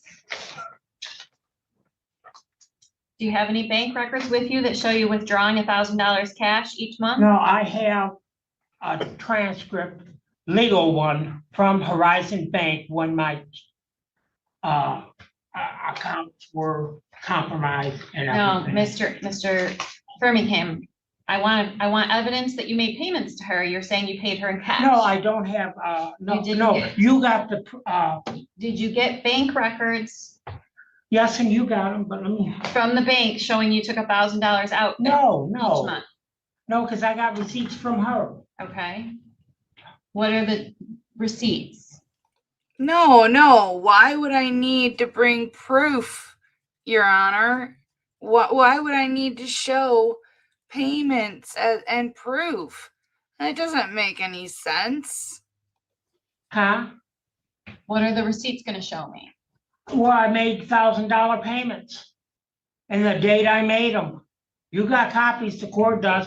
I got the copies here. If I did, they Mr. back into my, Birmingham, you need to yes. settle yourself and stop yelling at me. So the first one you claim is from November of 2024. And at that time, it says the price was $5,000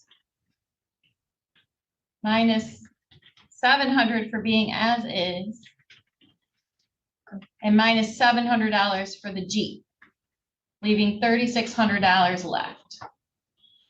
Who wrote that receipt? She did. The next one, November 27. It's 3 days later. This one says you paid $200, bringing it down to $3,400. It's not the same as paying $1,000. It says $200. 200 was, for, I don't know. The next one is dated January 22nd. Says you paid $1,000, January 22nd, which is the fourth Wednesday of January, Right, bringing your amount down to $2,400. right. That's all the receipts. So firstly, nothing you have said about your payments is consistent with the records she's provided. Secondly, it shows your last payment was made January 22nd of 2025. Do you have receipts for any payments made after that? Where's my bag at? Next to you. Oh, no, it's in the back again. You should have just left it with him. Okay, you said there was 2,400 it showed? That's the remaining balance. It showed Okay. one payment, the last payment being January 22nd of 2025. Okay. Yeah, and my bank account, it was in February, I got the papers that was messed up and Social Security was sent back and Mhm. I got a paper from both. Okay, but you haven't made a single payment since January 22nd of 2025. I mean, And the car went missing sometime at the end of March. yeah, I would say something like that. Or this is,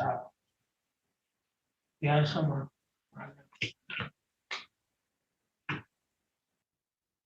And I got a paper here that she wrote out from that Detroit trip. Fees, what she charged, and where, it was 200 miles, no gas, charged me, it was 40, I gave her $40. Then she loaned me $110. And then an ATM fee for that, $5. And then a cash AD for 20, which comes at $135. Then she charged for her time, $100 for taking me down there, which brought it up to $245 that I owed her. And that was on the 13th of 24 of November. Is when that trip was made. Did you agree to pay her for her time before she took you? No, I didn't have the money then, and I didn't even think I would have to even to borrow anything, because I had AAA gold card. Okay, that's not the question. Did you agree to pay her for her time, for helping you before she took you down there? I never heard anything on that. I did not know. So you thought she was doing it just out of kindness for you? Yes, Okay, I got you. which she did things in the past for kindness. Okay, anything else about the Cadillac that you have there as far as receipts or anything to show me? No, nothing else. Who thinks the days of things being done out of kindness are gonna be over? I really don't see any favors happening again. All right, Ms. Moreno, raise your right hand. Do you swear or affirm the testimony you're about to give will be the truth under penalty of perjury? I do. Okay, could you spell your last name for us? Moreno. Ms. Moreno, tell me about this Cadillac issue. Judge, I bought a Cadillac, and before the Cadillac was his Jeep. That's how I met Mr. Ferguson. That came to me while I was in the building. People just know that I'm a kind person, a foolish person, whatever it is. He said to me, please, can you help me? I said, sure, what can I do for you? He took me to Detroit, where you already heard. He didn't have money. I didn't even have a bottle of water. We were there for numerous hours. I had to go to the ATM. I had to get money out of my ATM. I got fees, I got proof. I wanted to hand him these exhibitions so everybody could see what I'm speaking about, because I had. Their exhibit, yes, hand them. Mr. Birmingham, accept those exhibits from her. She's trying to give you documents for your review so you know when she's talking, what she's referencing. I want to hand him the exhibitions. Okay, go ahead. So this was back in November when I met him. Immediately that week, even a day or two, because we happen to live on the same floor, on the same side of the hallway, literally, he's immediate. We can hear each other open the door. So it's, when you say that we can't contact each other, that's not true. I can hear him shut and open his door like he can hear me open and shut. And our voices, he stops, so I imagine when he comes out, he hollers, so you know he's out and howling. But anyways, Judge, we're able to see each other numerous times, many times during this whole issue since he's lived there. We see each other all the time. But anyways, I was trying to help him out. I did that. Yes, I was doing that as a favor. He was saying he was going to compensate me for that favor. Anyways, that's just the beginning of this case. I went and we were able to retrieve his car. I was able to loan him the money, the fees, the ATM, and he got his car towed back from the AAA, because the Cadillac converter was super duper loud, like it just, you could hear. So he got it towed back to Lansing. When we got back to Lansing, he immediately wanted to sell the car because the car had been stolen. At this point, somebody in the building has the key to that Jeep. Is how I met Mr. Ferguson. From there on, I told him that I didn't know how much he was going to sell the Jeep. At that point, I was going to be selling my Cadillac as well, because I had seen a different car that I had wanted. At that time, I had mentioned it to Mr. Ferguson, who quickly jumped on and said, oh, I would love to have that car. Oh, I would love to buy that car. Oh, I get the Social Security. Oh, I'm retired from the state of Michigan. Oh, you won't have to ever worry about anything between us, because we're just so close and nearby to each other, and continuously would do little favors. He'd come over for some butter. I'd go over there, take up some bread. But I was always the giver, not the receiver, Judge. And with that being said, I've done my best to still, to this day, today, I could say to him, do you have the money for my car? And I promise you, he's going to say to me, no, because since January, he's breached this contract, never knocking, coming and contacting.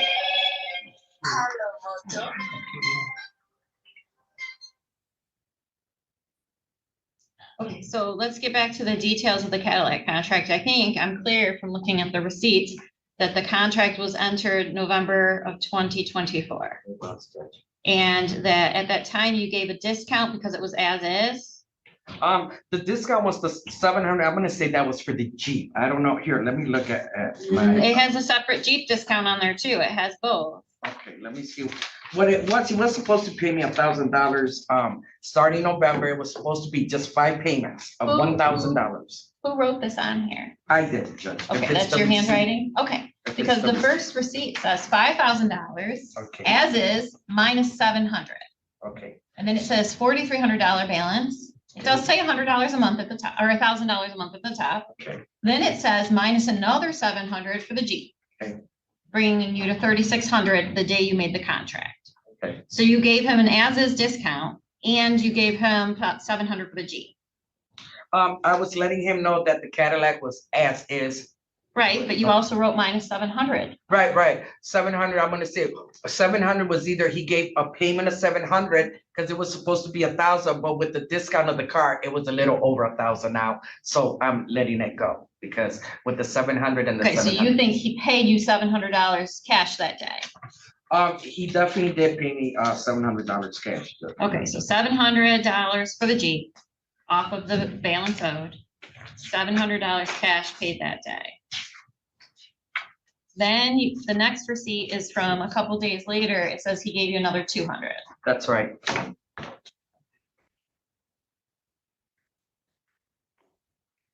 Now, that was only 3 days later, and this is all happening at the end of November. This says $1,000 a month. So when did you expect your next payment? What the agreement was that how we had verbally started this was it was $5,000. He got his money at the end of the month, so he was gonna give me $1,000 in November, December, January, February, March would be the last month. It was gonna be $1,000 every month till we paid off. Okay, so everything was fine. He had no problem with it. He agreed to it. Okay, but I'm asking you Oh, if you yes. had an agreement on like what day of the month he had to pay you, or was there a deadline, like, Yeah, the payment was gonna be, like he said, on the Social Security day or the day of his pension, which was the 23rd or the 25th. It's at the end of the month when he makes the payment, on So whatever month it is. I don't see a receipt here for December. So what happened December? Well, I don't have those, can I see that? I don't have those receipts. They were filed in the court file. I don't, maybe I can try and print it for you. Let's see. Can we print these? Let's see what happens. Oh, maybe it's in his, okay, I'm thinking, yeah, I do have it, Judge, I'm sorry. It's in his, affidavit, I believe. Yeah, I see it right here. Okay, so here we are on, did you say in December? Are we going back to December? I don't know what the. There is no Ms. December Moreno, here. that was my point. Oh. You got those 2 November payments, and then I said at the end of December, I don't see a receipt. What happened in December? He didn't pay, Judge. Okay, so what'd you do about that? I let him know that I was gonna repossess the car, but he begged, he insisted like the stories he told you about, whatever. I said, okay, just look, I said, I can't. We have an agreement. I explained to him that I didn't want to repossess the car, but I was still, Judge, nice enough. In December, I told him, don't do this again. I'm just gonna take the car next time. Okay, I said this verbally to him. We already have an agreement that he's gonna pay $1,000 a month. Already in December, he had already breached the contract, Judge, but at this point, my hands are full. I'm going through a lot, job-wise, car-wise. I mean, you just don't know what's on my plate here, Judge, but I'm not trying to make any excuses, just that, he was giving me so much. My God, I didn't know if I was coming or going with this man. Even all the chances and opportunities, Judge, that I gave him to pay, he still, in December already, he misses that payment. And I still let him continue to keep the car, and he still got the key and it's still in his possession.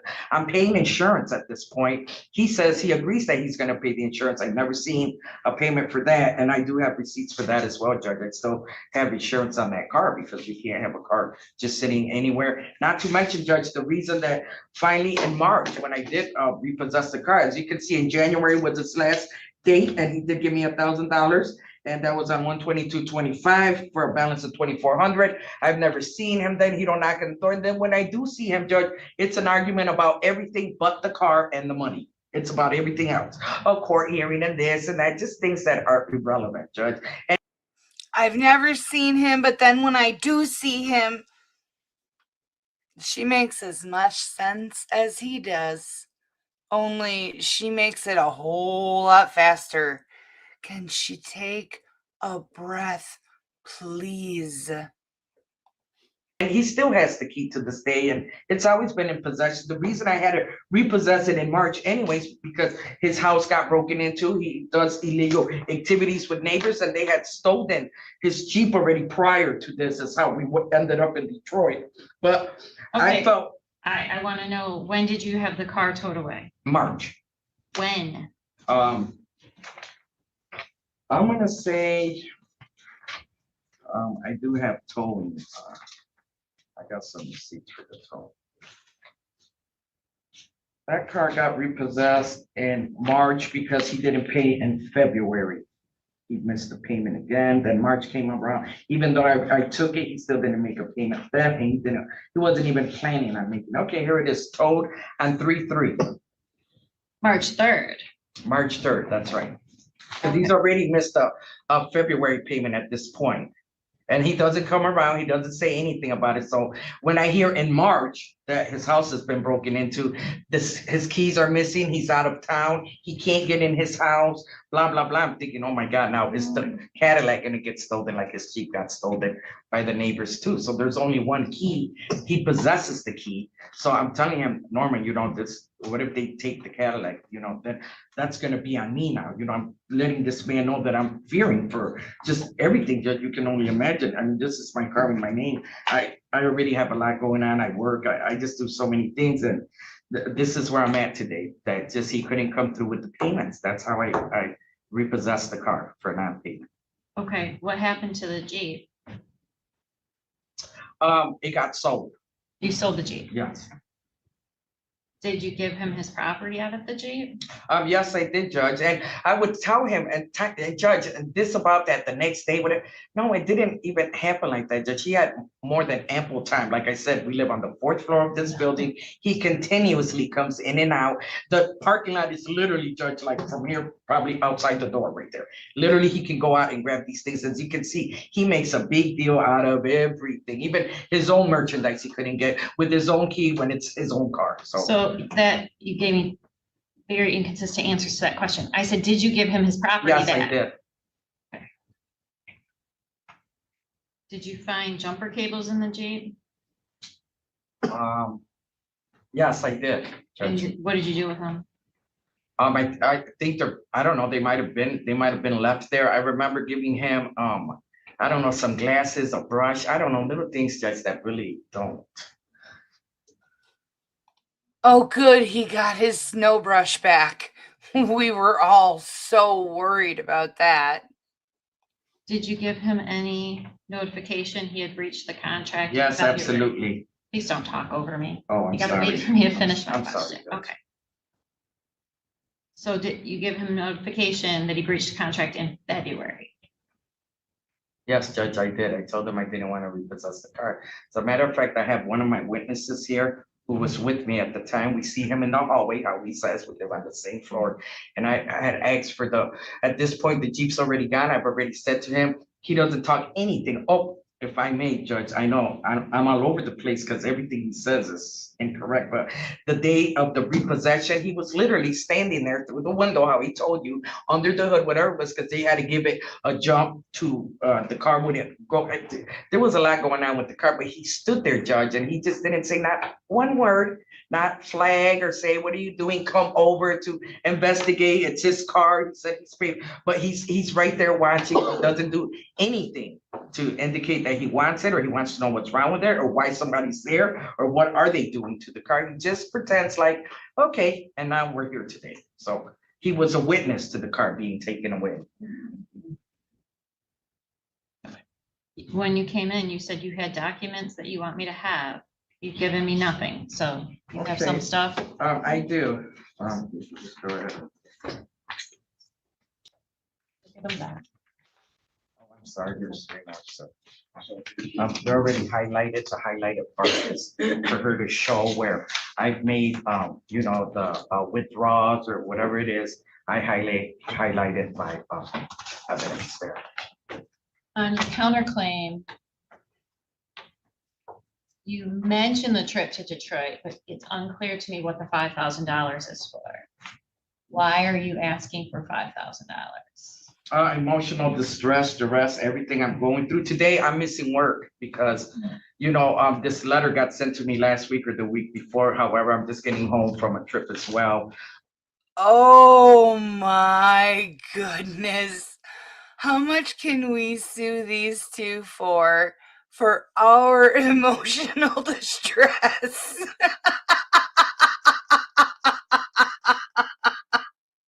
I feel like we are being caused trauma.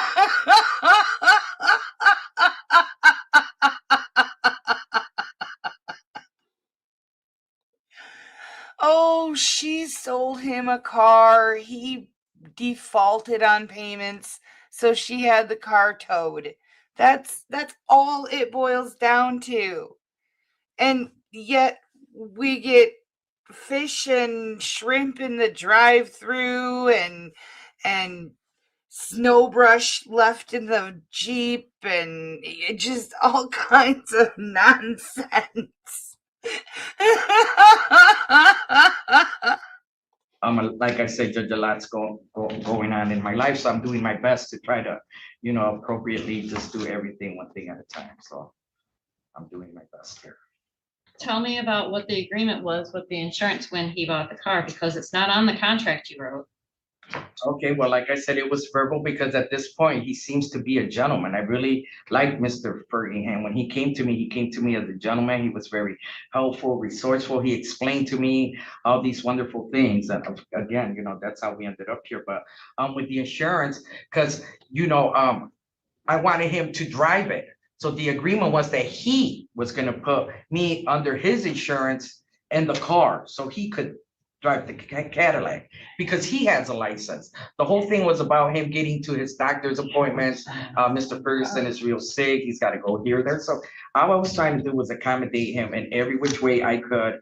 And everything was a no, no, no. So his insurance first said that he couldn't add me to their insurance. Then my insurance said to me, he can get added on there. He has to come down with me, but he never did wanted to come down with me. He just would do other things, Judge. I can't force him to do anything. Everything I try to do for him, he would just literally screw it up, Judge. Right? That's all I can say. So I see the receipts for the insurance. I see a $200 charge for a key fob. Yeah, so he had, again, so I had to remove the car because at this point, I'm not even sure. At that point, I wasn't sure if he had the key fob or not. I had no clue. You can turn that ringer off on your phone. I did. No, you didn't, obviously. Okay, but these cars come with 2 key fobs. So you gave him one. Where was the other one? Ma'am, when I bought it, they only gave me 1 key fob.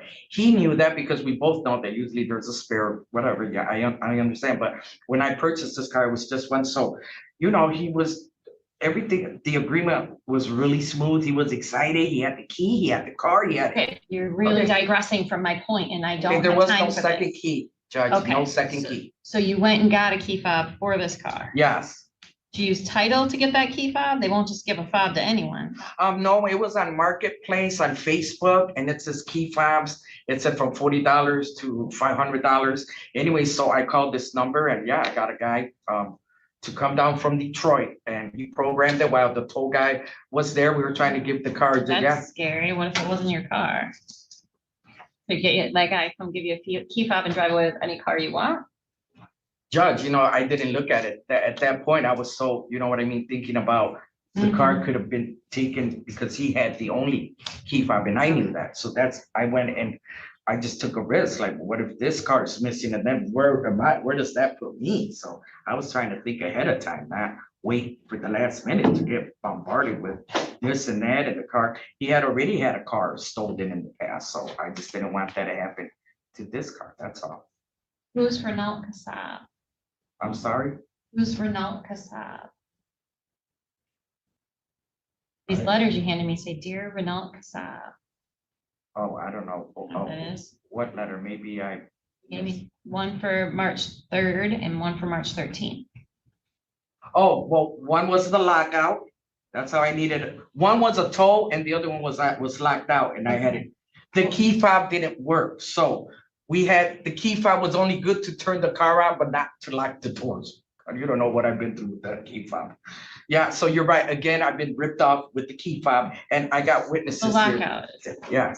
So the lockout, but I got the key. If you get the key inside, like when you sit, the remote will acknowledge it and turn on, but I can't be outside and go. So everything's a problem, Judge, just because of the key that he's still holding on to for dear life will not get to me. I kindly asked for that key over it. How many miles were added to the car while he had it in his possession?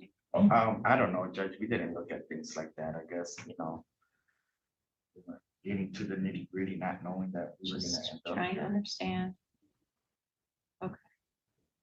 So you currently have the car, but you're keeping it somewhere else. Well, yeah, Judge, I have it like, I didn't know what to do. I got it stored because it's not turning on. There's some things wrong with it. I can't afford to go get a mechanic. I mean, just Judge, it's just that car's just becoming more trouble, I wish I just never, I should have just held on to it. I don't know. It's a neighbor, it's inconvenient, I try to do a good thing. I just thought I was doing the right thing. And, it's really Yeah. unfortunate. that- You can't sell a car on payments yourself. It's just too much work. I didn't know that, and out of good faith, because, and he said to you how, he told me the same thing, hey, Liz, I get, $1,000 for the rent, $1,000 for the car, and $1,000 for me to live from. So, that's how he pointed out how his money works. So I thought, okay, we can do this like Norman please, and I just assumed he was a gentleman, Judge. That's how I could say, he seemed to be very, in the beginning, kind and nice, and, like I said, he just, I don't know, it just, he changes up a little bit, and I didn't know that part. Judge, I was supposed to be at work today, and at the last minute, because he had changed the date from the 14th to the 20th, and I had been out of town, Judge, like everything's happened. And I worked too, Judge, with a blind man, and today I wasn't able to I had to call my boss and whatever. I'll probably be written up there because of today, not having enough time to give my boss a heads up that, the date had changed. I just got a lot going on. Take care of the blind man too. Just a lot of things are going on. So I'm just trying to stay. You know that focused. most of that is it relevant to me as it is that his bank account was compromised by somebody else. Even though his bank account was compromised, he still was supposed to pay you, right? Right. Just like all his other bills had to be paid. Right. Same thing, Fair enough. You're you were right. out of town. I get that, but that's kind of a thing that came Sure. your circumstances. Gotcha. You still have responsibilities, as we all do. Okay. So I guess I had another question for you. Escapes me at the moment. It was about the paperwork you gave me. Before you took Mr. Birmingham to Detroit, though, you said there was no agreement at that time he was going to pay you for your time or your mileage or anything like that. No, Judge, he just said, don't worry about it. I will compensate you. When I get my money at the end of the month, you're not to wear everything, but he forgot that part, and it's fine with me, Judge. Even that part, I'm willing to forget as well. But you ended up having to take $110 out of the Yes, I bank. did, Judge, and I got a fee too, because I do Wells Fargo. I went to the nearest ATM at some marathon right there. And, Judge, I'm just trying to help this man. I have no reason to help him, other than I did it out of the kindness of my heart. That's all, and now we're here, so. Mr. Birmingham, you filed your claim for $3,700. What does $3,700 represent? I gave her $3,000 cash. The receipts don't support that. Yeah, the payments on the car. Yeah. The payments on the car, I paid. No, Mr. Birmingham, we went through this. Your receipts that you provided to the court only do not support that claim. You do not have an accurate memory as to this. And there's the same ones you filed with the court? Yes, and those Okay. are payments that are paid. Yep, and I looked at those and they are not $3,000. Mr. Warrensley, grab those documents. Unless they're different than the ones you filed with the court, they are not $3,000. These are the same ones. There's not $3,000 here. Okay? So what is $3,700? My money back that I paid to that car. Okay, well, according to these receipts, you paid $1,900 plus the G, which is which equals $2,600. That's what you've provided receipts for. Okay, we'll go with those then. That's what you're looking for, is just the money back that you paid for the car. Yes. Okay. All right. Ms. Moreno, you said you had a witness. I don't know if I need to hear from your witness, but if you still want your witness to provide the information. No, it was just about the, getting the key fob back. just the- She was in the hallway, and, I said to him, well, can I have the key? The car's gone. I need that, this way I feel I can sleep better now, about the current. Well, anyways, she's one of the witnesses. The other witness is, she had spent the night, that was with Mr. Ferguson, had came to the door and pounded like nobody's business and just freaked us out. It was about 1, 2, 3 in the morning, who knows? And I work, like I say, even on the weekends, Judge, I work. So I had one of my friends back here spend the night, and we More absolutely irrelevant information. looked and I said, whoa, because he looked like he was very upset. You don't come to someone's house at 2 in the morning. That's inappropriate. Was that before or after you had the car towed away? After, Okay, so he was upset about the car being towed? yes, I believe so, Judge.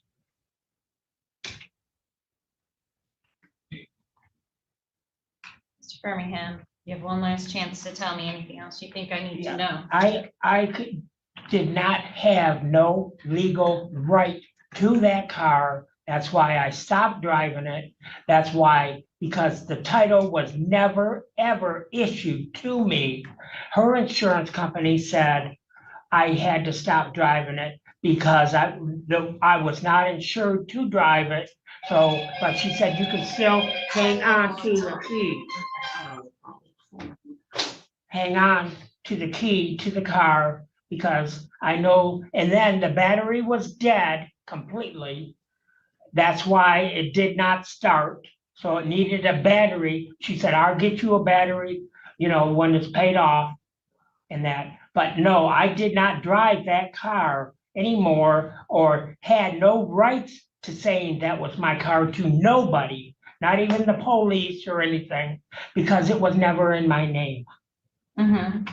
And I got a title here that was dated, a duplicate title, because I wanted to check out myself because that Jeep, I found out by the Secretary of State that it was still, even though I signed off on it the day I gave it to her, the day we made the agreement in my apartment, and gave her the title to that Jeep.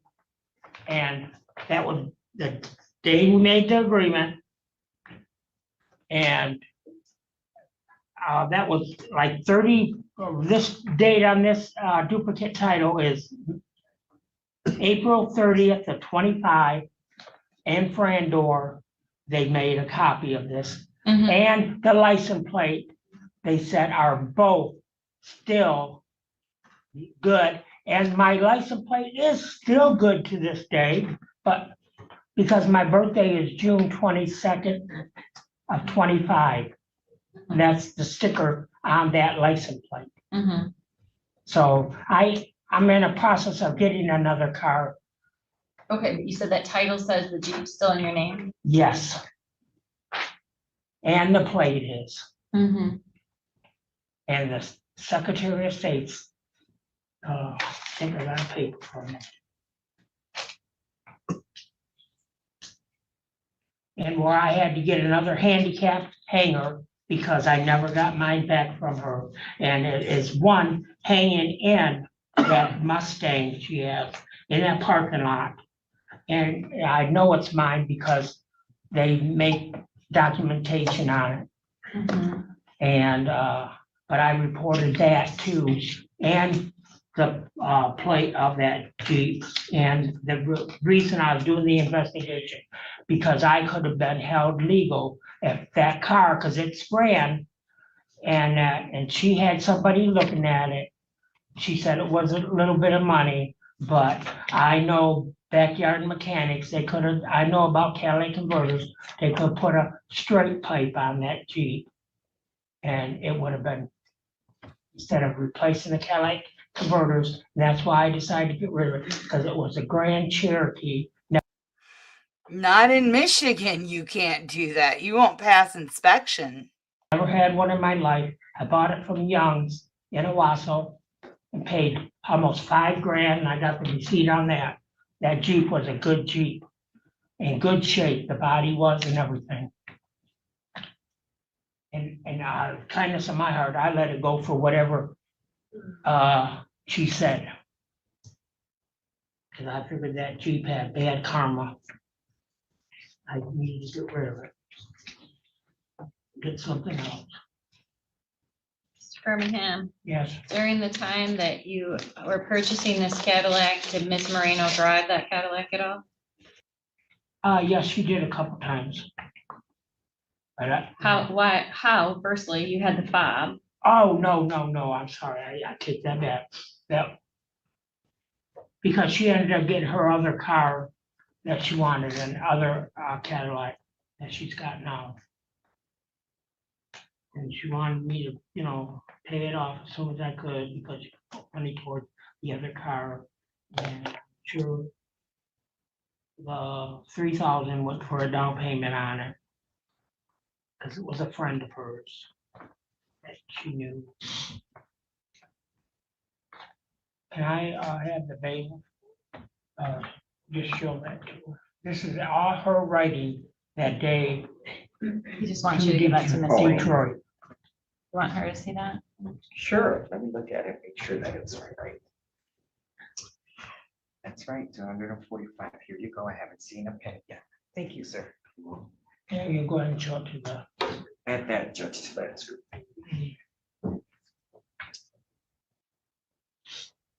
And I did buy her dinner. Did she lend you money for food that day? No, she lent me money, $100, and I gave her my 100 and whatever, it was 200 and something for the towing back to Detroit to Lansing. Mm-hmm. And because my AAA was active, Okay, But- but did, she split the tow fee with you, she gave you a loan for that. right, Also, she give you cash? no, Okay. no. Miss Marino, I gave her don't- half the money. what does this Judge. cash ad mean? I'm sorry, come again. On this form, you wrote cash ad, what does that mean? I'm not sure. Can I look at that, Judge? I'm not sure what. And then I don't know what the $10 EBT is either. Oh, yeah, probably EBT is in the food stamp card. They probably went and bought him bread and butter and who knows, waffles, whatever it is that he. Was there an agreement he would repay you for that? Yeah, that's why he has it here, Judge, and he's the one who presented it because. That's super illegal. I know it's only $10, but that's super illegal. And with all of the EBT fraud crackdown that's going on right now, that may be something you want to just leave off of the court documents. Yeah, he agreed to it. He was holding on to it so he could remind himself from dementia or whatever he has. Here you go. That's why he's got it in his possession. Well, I got it. Oh, thank you. Thank you, Norman.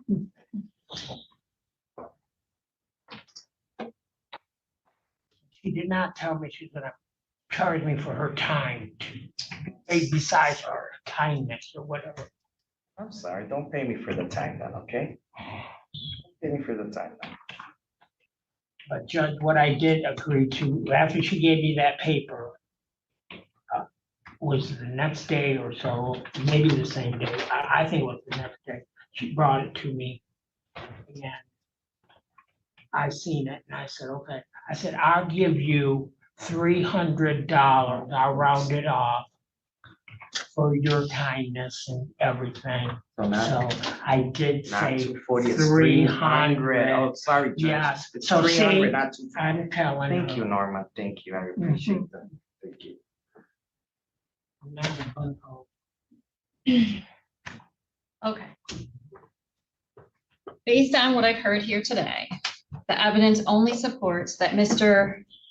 Birmingham paid $1,900 in cash towards the vehicle and gave a Jeep for which the agreed price was $700. However, the court has noted that Mr. Birmingham then breached the contract for the purchase of the Cadillac when he did not pay the payments in both December and then more importantly in February. Mr. Birmingham was then in breach of contract and Ms. Marino had to seek remedies for breach of that contract and ended up towing the vehicle from the scene. I have determined that there's also this other amount of money. There's this loan for the recovery of the Oh, I can't, I don't know nothing about those kind of things. And There was loan for the towing of the Jeep back from Detroit. There was also the issue of the insurance on the Cadillac. I believe the parties are in agreement and the records support that there was a contract I'm talking now, I'm making my ruling. You are done talking at this okay, point. but The Cadillac was being purchased as of November 24th, 2024. And that's when the parties had an agreed upon price and both signed the document, which evidenced the agreement. There was a oral agreement regarding the insurance at that time, and Ms. Marino provided records to the court that she kept insurance on the vehicle the entire time, which makes sense because as long as the vehicle was in her name, she continued to be liable if the car was in a motor vehicle accident. Further, Mr. Firmingham has asserted that somehow, some way, he wanted the vehicle in his own name, but Ms. Marino couldn't do that until the payments were complete.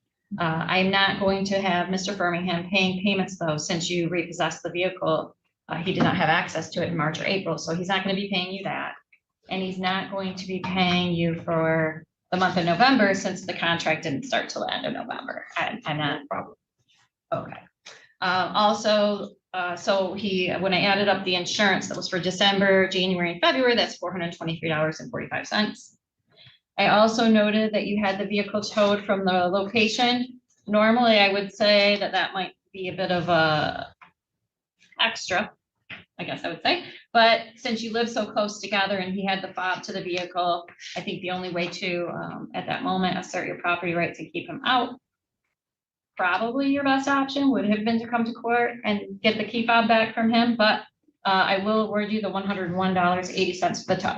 I am not awarding you the $101.80 for the lockout, as that was apparently a bad key fob from the deal you made with the guy who could make key fobs to any car without proof of ownership. Right. Little sketch there. Also not going to award you the money for the key fob as you engaged in self-help at that time. There is $113.35 for the tow back from Detroit. And then the remainder I took and I saw that Mr. Firmingham had paid you after I subtract those things out of what he's paid you, $1,261.40.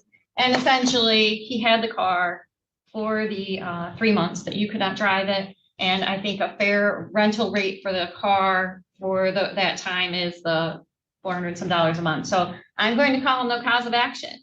Payments from plaintiff to the defendant are offset by the loans that you owe the defendant and the time you possess the vehicle. Neither one of you are getting any money from either one of you. And this is a life lesson to both of you today. Okay. Judge, can I have the key back to the Cadillac? That's my only request, please, if I could just have that key. You may have to get it rekeyed. I don't know.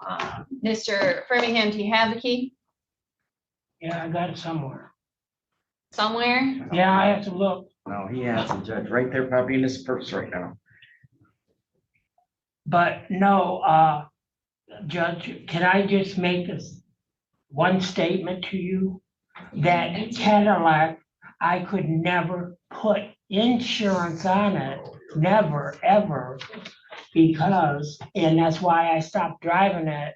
And I could not drive it on, even though she had it insured, I could not drive it because I was not covered and she would not let me, and I would not do it against the law. So that Cadillac sat in that parking lot and sat there with a dead battery that was dead because she had to have it jumped a couple of times. And so, no, that car was never mine. Judge, if I could just get that Never, key. ever mine. I can't make him pull the key out of nowhere. So that's not a thing. Right, Judge, thank you. I'm going to print this judgment up for both of you. Sir, I heard you say all that before. You're repeating information I already took into consideration. I do not specifically believe that you couldn't have been insured on her policy. That's what she told me. And you agreed to enter this agreement where you're making payments over time. It was a bad deal for both of you. This was a bad deal. David, I've been trying to print to your printer. Is it not? Okay, there it goes. David, will you distribute these documents I have up here? I did not keep them separated by who gave them to me. Maybe you remember. He gave you that one. She gave you the card and He gave you those invoices. Oh, yeah. You want your lovely card back? Those ones might have came from her. I think those all came from her. Thank you, yeah, sure. Yeah, everything, that's fine, no problem. No problem, it's right. So. All right, are we done, Judge? For both of you, don't take payments, overtime, for selling a car. It's too much hassle. Get all the money upfront. I know, Judge. And the same for you, Mr. Birmingham. If you're gonna do payments over time, you're gonna wanna do it with a reputable dealership. Yes. You're not gonna wanna do it with where you're gonna pay up front, which is the better deal, because you don't pay a bunch of interest. Yeah, and they gave my car to her for nothing, and with the title.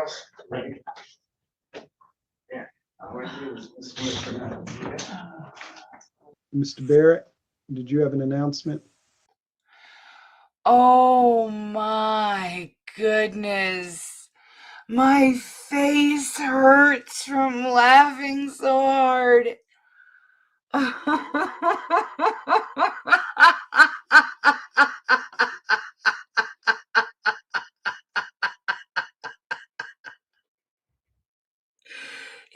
Yes, a Judge Judy moment.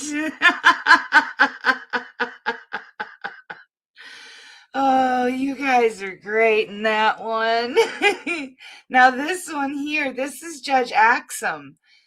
The first case, he was referenced because this is the judge that Attorney Rafferty was in front of at the time that she was also doing virtual hearings with Judge Kemp.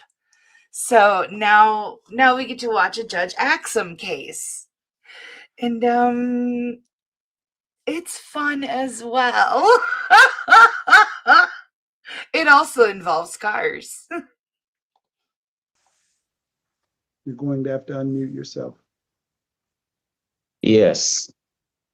So Your Honor, we couldn't resolve it because the car in question has been there since. That's okay. I understand you cannot resolve it, so we're going to have a hearing on it. Mr. Barrett, how long is it going to take you to present your side of the case? I'm ready right now if. I know you're ready now, but how long will it take you? 5 minutes, 10 minutes? It should take about 5 minutes. Okay. And then who's here on behalf of Tommy's New and Used Auto Parts? I am Tommy Rawls. And Mr. Rawls, did you file a affidavit saying that you were going to be representing Tommy Used Auto Parts this morning? No, I didn't. I wasn't aware of. No, I didn't, Your Honor. Okay. All right, we'll take that case up in just a few minutes. Okay. All right, if you all will unmute yourselves, Mr. Rawls, Mr. Barrett. Okay. Raise your right hands. Do you swear or affirm that the information you're going to provide to this court is the truth, whole truth, and nothing but the truth under pain and penalty of perjury? Yes. Yes. All right. Mr. Barrett, it's your case. Tell me what you want me to know. So, Your Honor, so the vehicle was brought to Mr. Rawls' shop.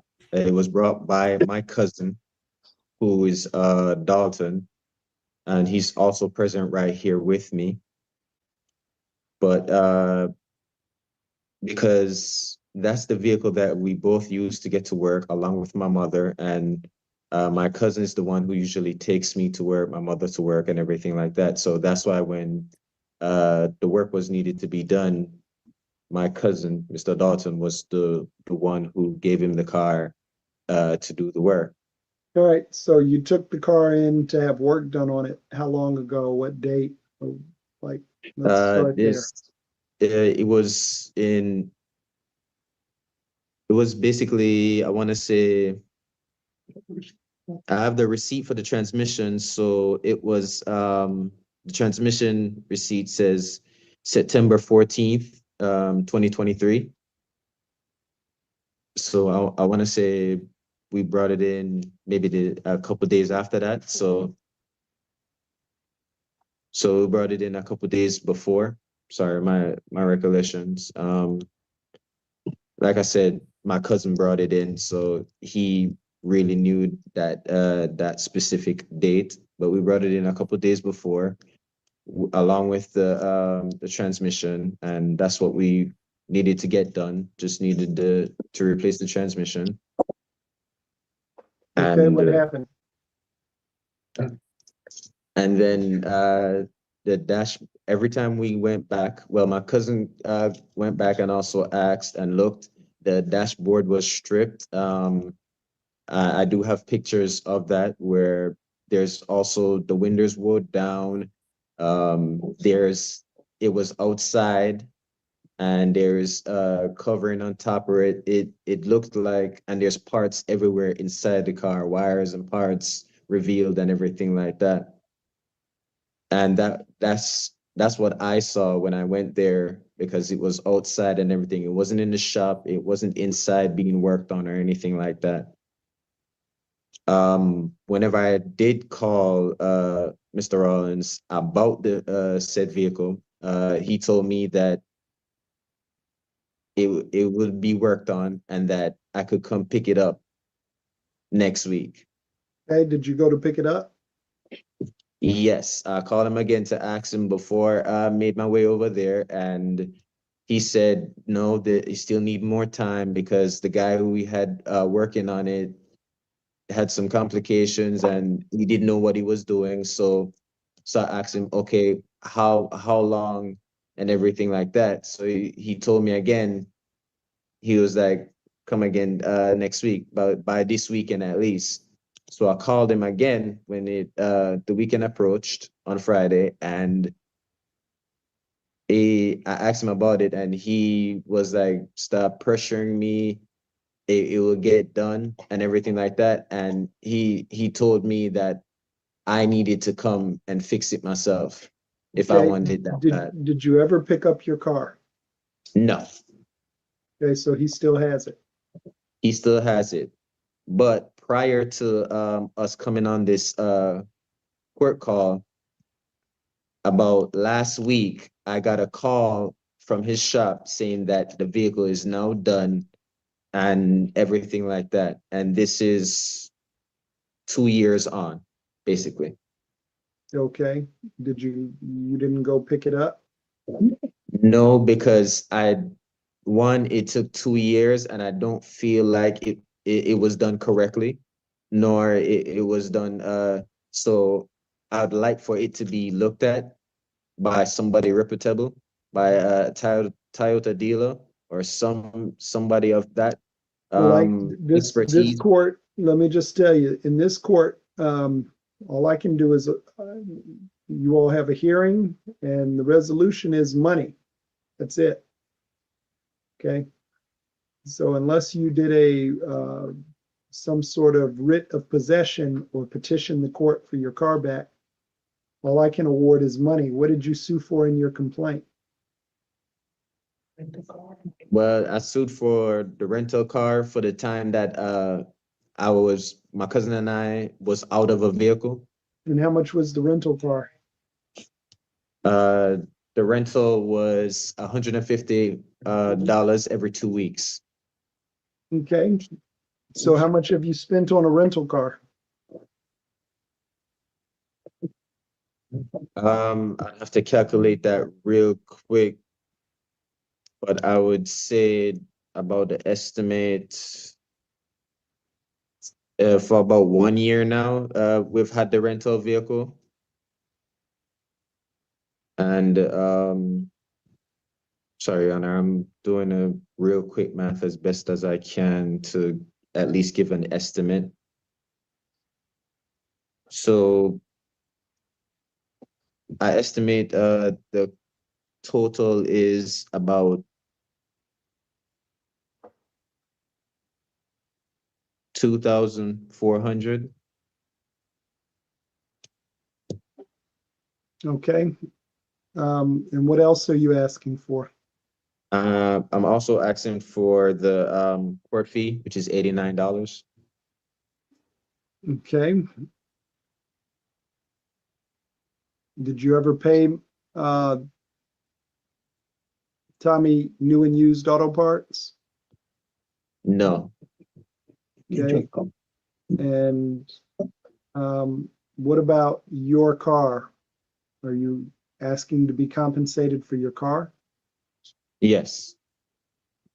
What was your car worth?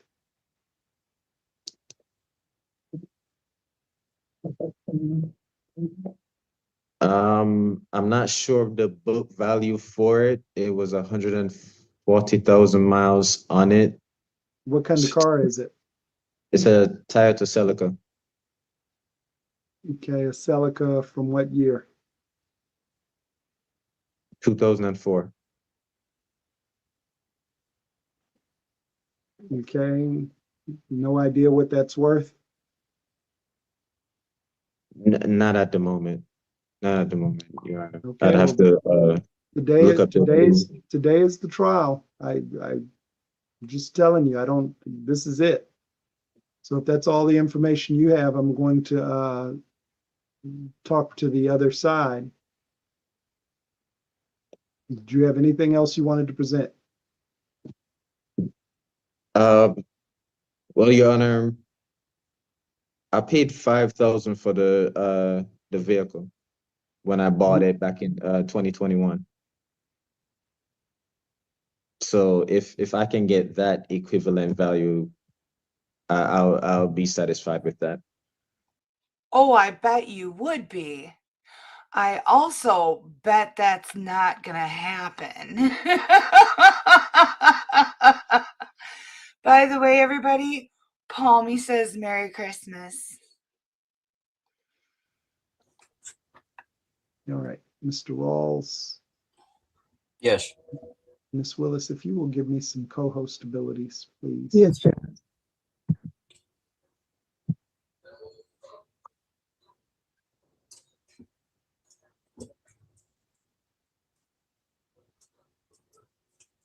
All right.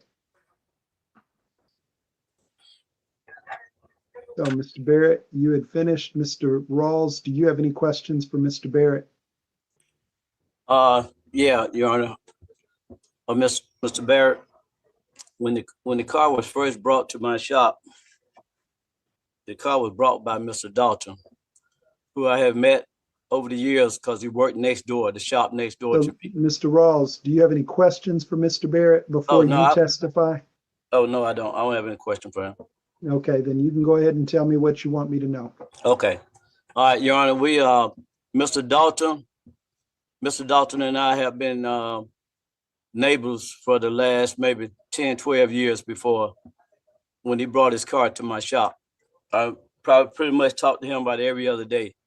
Mr. Barrett, I didn't know of Mr. Barrett. I never knew of him. All I know is Mr. Dalton, and Mr. Dalton always talked to me that was his car personally. And I watched him drive that car every day back and forth to work. He brought the car because he was having transmission problem.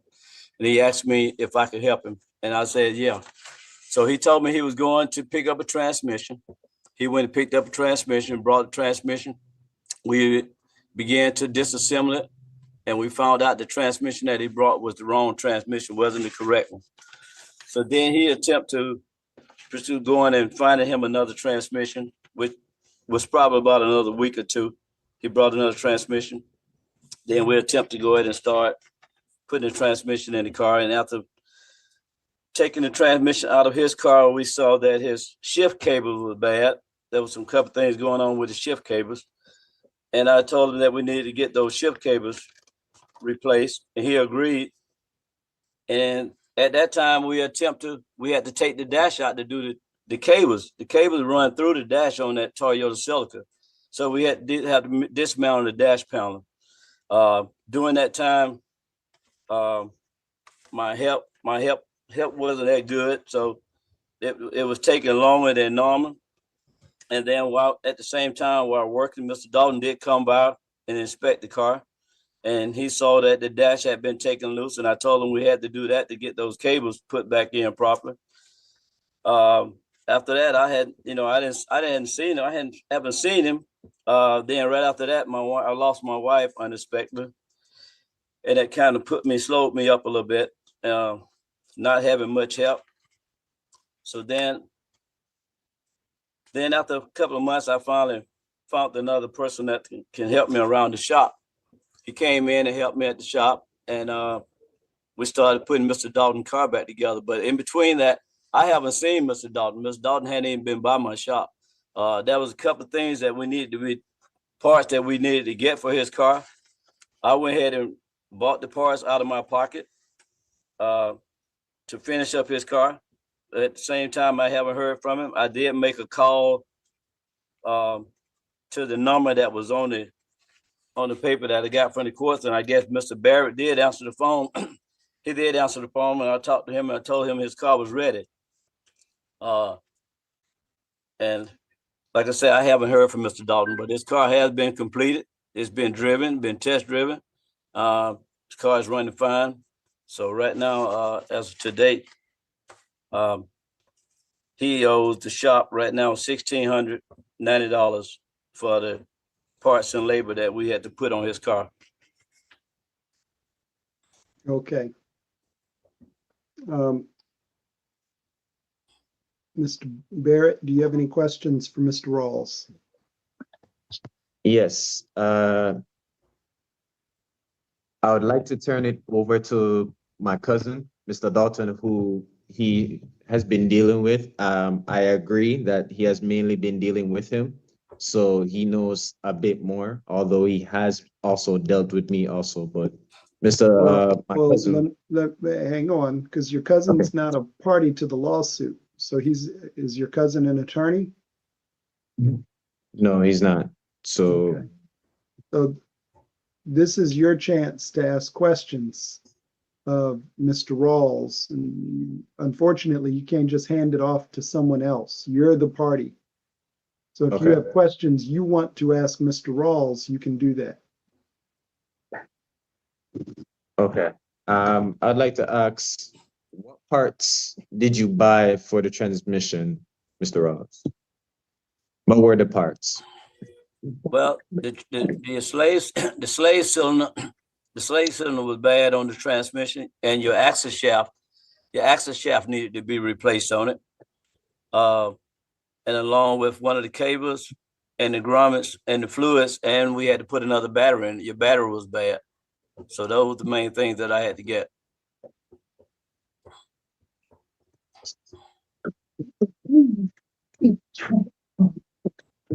Prior to that, though, when we brought the car in, those problems didn't exist, and then also it wasn't brought to my attention nor my cousin's attention at all. He did not receive a call from you. You have a question there, Mr. Barrett? Yes, my question is, why didn't we receive a call about these? Why wasn't these issues brought to our attention before you even paid for it out of pocket? Well, when there was attempts to try to reach Mr. Dalton, we weren't able to reach Mr. Dalton. But here again, Mr. Dalton always previously come by the shop, so that was why we didn't make no contact. It was on him to come to the shop. He never did come back to the shop. I haven't seen him. He runs his shop on an absolute walk-in basis. No phone calls necessary. And like I said before, previously, he'd been working next door with me for over 10 years, over at next door at the east side. He'd been over, and that's how we've been communicating. Okay, but it's also my vehicle too, and I've also been there and also had communication with you. So why didn't you also reach out to me as a secondary then, or even as a primary? Be honest with you, you as a person, I haven't talked. I don't remember dealing with you. I've always dealt with Mr. Dalton, sir. So you're telling me that you came by here, but I never spoken to you personally. Well, when we were in the breakout room, as I told you, when I went there, you weren't there, but I did talk to the receptionist. I did talk to So, a lady at the Mr. front. Barrett, do you have any other questions for Mr. Rawls? I do have another question. Okay, go ahead. Why now? Why is the vehicle finished now? Why did it take this long? Like I told you before, Mr. Barrett, whoever you are, I lost my wife about 7 months ago unexpectedly. It took me down for a while. I finally got myself back up, sir. I didn't hardly have any help. Mr. Dalton know how my shop works. I have a small shop.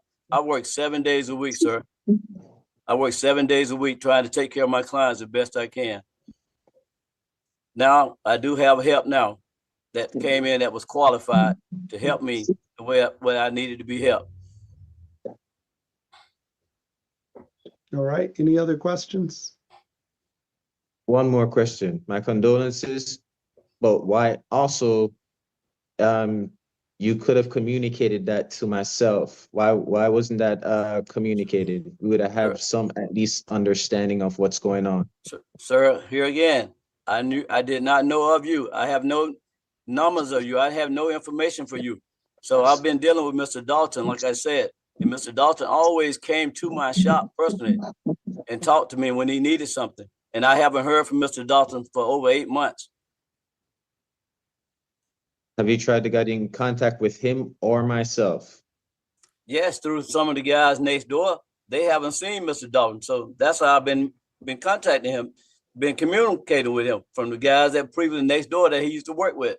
When I talked to them, they said they haven't seen Dalton. Like I said, Dalton normally used to come by my shop, sir.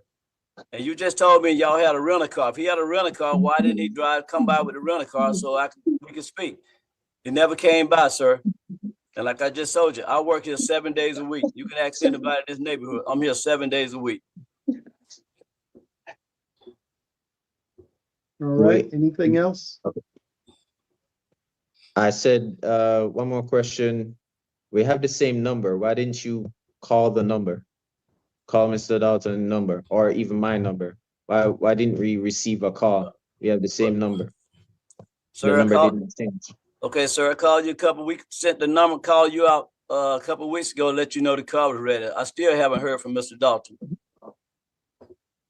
Mr. Dalton is saying that, why didn't you call him? The number has All not right, changed. so Mr. Barrett, you've asked that question several different ways. I know you might not be happy with the answer, but that's the answer. All right, Okay. anything else to present? All right. No. So, gentlemen, what I will do is take it under advisement. And I will get an order out. My suggestion to you, before I let you all leave, let me share a couple things with you. When we have cases like this where somebody's doing some work on a car, somebody still owes some money on it, car is ready, still in your possession, Mr. Rawls. It makes it tough in this court because all I can do is issue money. Mr. Barrett, based on what I'm hearing, sounds like the car is ready. Yeah, it took him a long time, but it's time to pick it up, and you haven't picked it up or paid for it. On the flip side, I do understand, Mr. Barrett, he's had it for a year and only called you 2 weeks ago and said the car is ready. And that has cost you. All I can do in this court, based on what you have filed, is award monetary damages, all right? But it creates a problem because the car is ready and it's ready to be picked up and it has not been paid for. So, my suggestion is that you all talk one more time, see if you all can resolve it. If you cannot, I will make my ruling based on what I've heard, okay? But I can tell you, neither one of you is going to be happy with how it comes out when we have these types of issues. I can almost guarantee that, okay? Good. So if you all would like, we're gonna put you all back in a breakout room to talk once more. And then you all can come back here before you all leave and tell me if you've come to some sort of resolution. If not, I'll make the decision. Okay? Okay, Judge. All right. Ms. Willis, will you place them back into a breakout room, please? Yes, Judge. Thank you. You're welcome. All right, we are back in session. Mr. Barrett, Mr. Rawls, any announcement here? Yes, I have an announcement, Your Honor. So we came to an agreement that we will come and pick up the car, and then we will in person work out between ourselves the amount that needs to be paid, because there's Okay. questions about that amount. But That's a terrible idea. That's an absolutely terrible idea. Don't do that. my cousin and I will be going to Mr. Rollins' shop, and we'll be picking up the vehicle, and then Okay. we'll go through that process. So let me share something to maybe help you all along. All right, I appreciate you all working it out.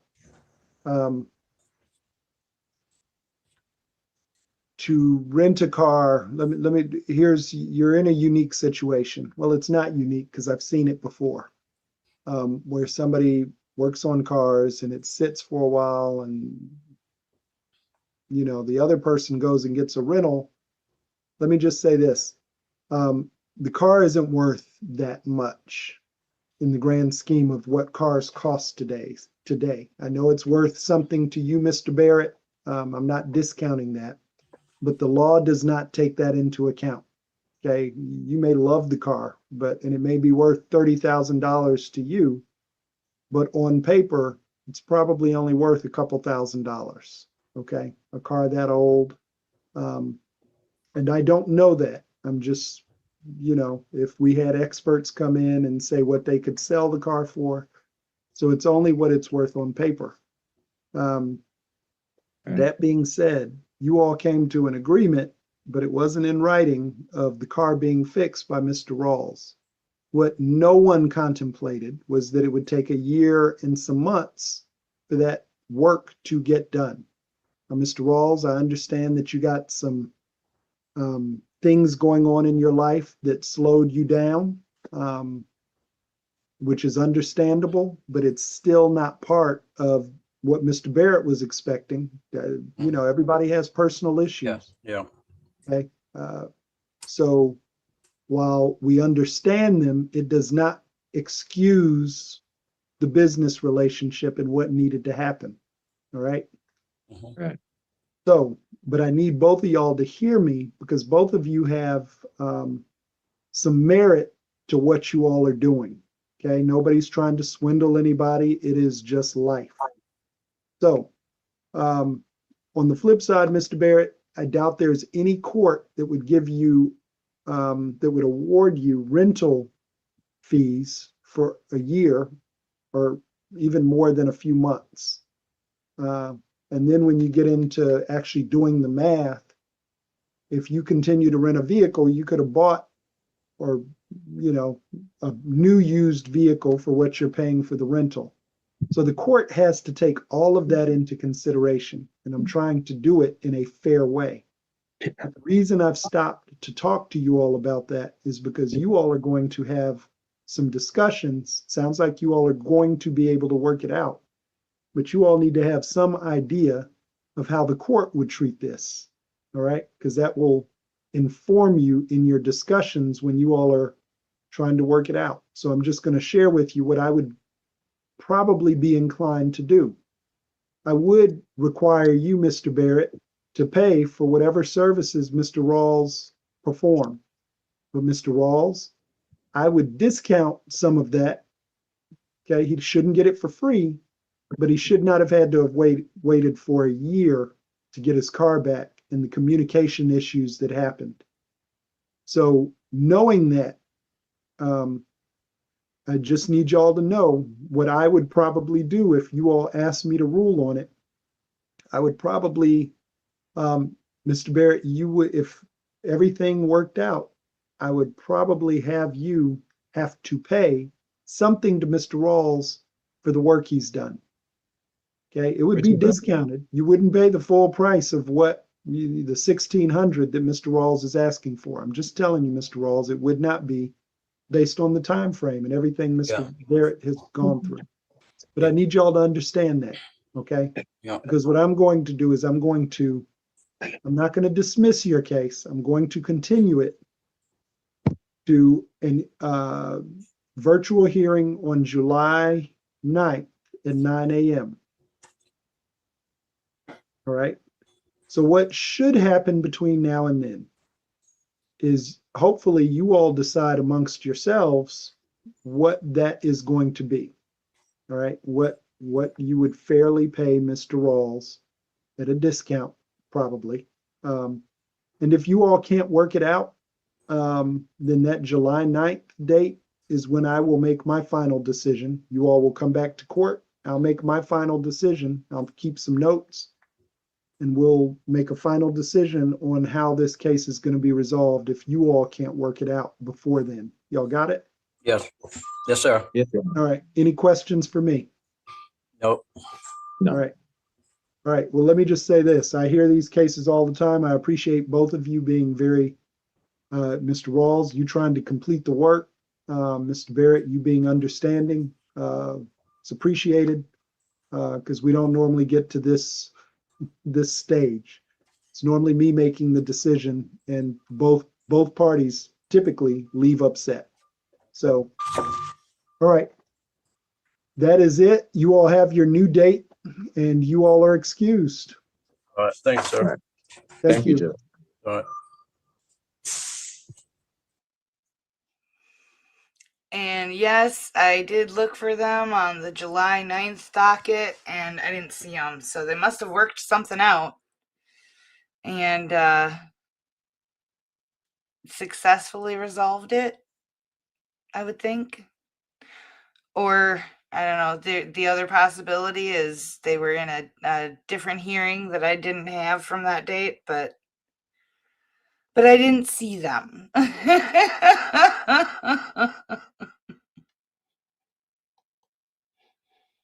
So we had 2 neighborly auto cases, and then we had, I don't know, whatever that first one was.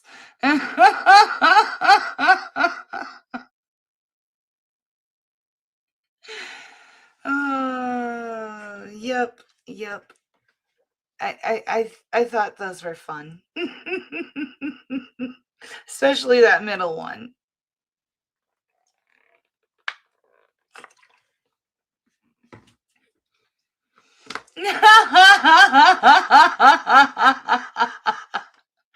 Hello, Moto.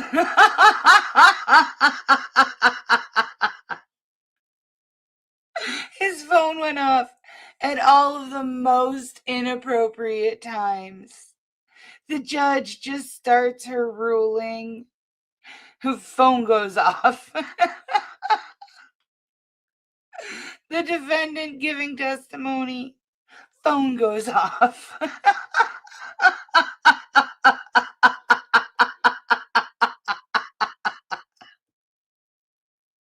And it's the most obnoxious ringtone.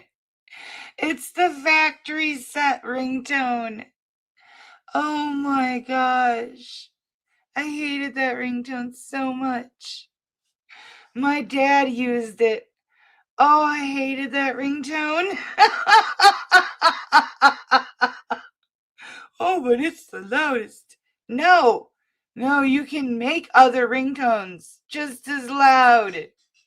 You can choose other sounds. Oh, hello, Moto. Oh, yeah, no.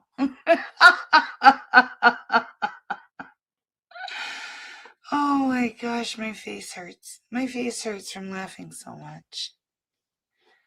Let's see here.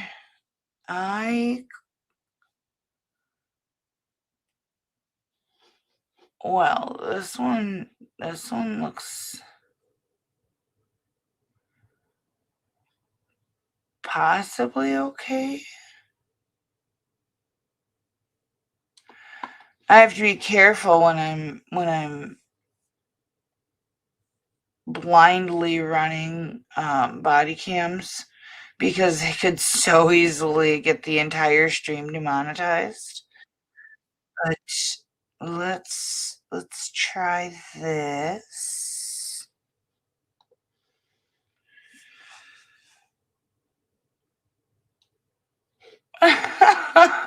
You're welcome.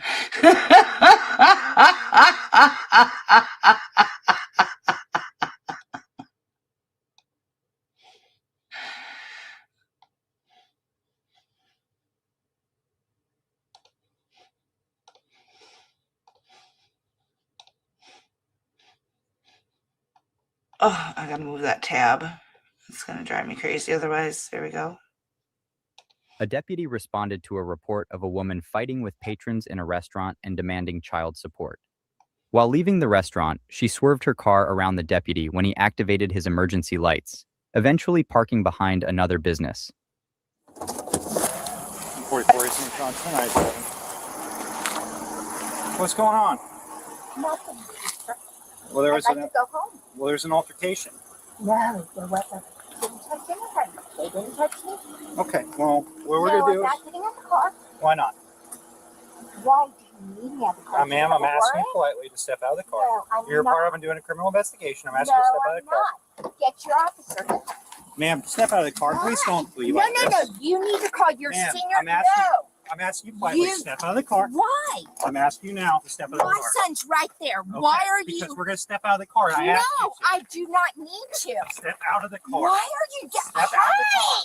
Step Stop out of the pulling car. my hair. Step out of the car now. Why? Tell me why. Because First I and I'll asked start. you to. No, just Step out because of the you car. asked me. Hey, just because. Really? Freaking kids. I asked you to step out of the car. Why? All I asked you is why. Get out of the car. Get out of the car now. All I asked you is why. Get out of the car. I asked you to get out of the car and you didn't. I asked why. Get out of the car now. You did not tell me why. Step out of the car. I asked why. I asked why. Can I please still ask why? I asked you to get out of the car. You didn't. Why do you feel entitled to running the show and dictating to the officers what they'll answer and when? There's a reason why they have you get out of the car before they tell you, because they know you're going to play curbside lawyer and not get out of the car. Didn't do it. That doesn't have to do anything. Now you're being No, detained. I'm not, because you never told me why. Why was I? why. Yes, you Stand do. up. Stand up. I'm going to help you to your feet. You Not gonna do hurt you. have Get to. out of the car. You do have. I Please can't stand get up. up. I have bad knees. God, I'm not trying. Why? 44 St. John's. I asked you why. No, my son's right there. He cannot go with his dad. I'm asking you He can't. I have legal documents. once here. Step. Why did you ask me to get out of the car? All you have to do is tell Because me. I told you why. No, you don't get to do that. All you have to do is tell I told you me. to step in the car. You didn't listen. No, all you have to do is tell me why. I told you to get out of the car and you didn't No, listen. that's not correct. Yes, it You is. have to tell me We're gonna send you why. back in my car.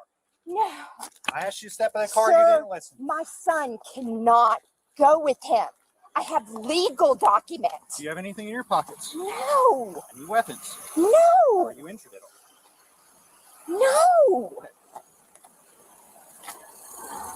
He's filming this because he's 8 months behind on child support. We will And talk you're about that in letting- a second. I asked you to get out of the car. You didn't listen. I know, all I asked you was why, hon? I understand your Oh, respect. no, darling, all you had to do is tell Listen, me why. You're just sitting in the back of the car right now. I know, Have a no, seat. I'm Did I not. tell you you're under arrest? Okay, No.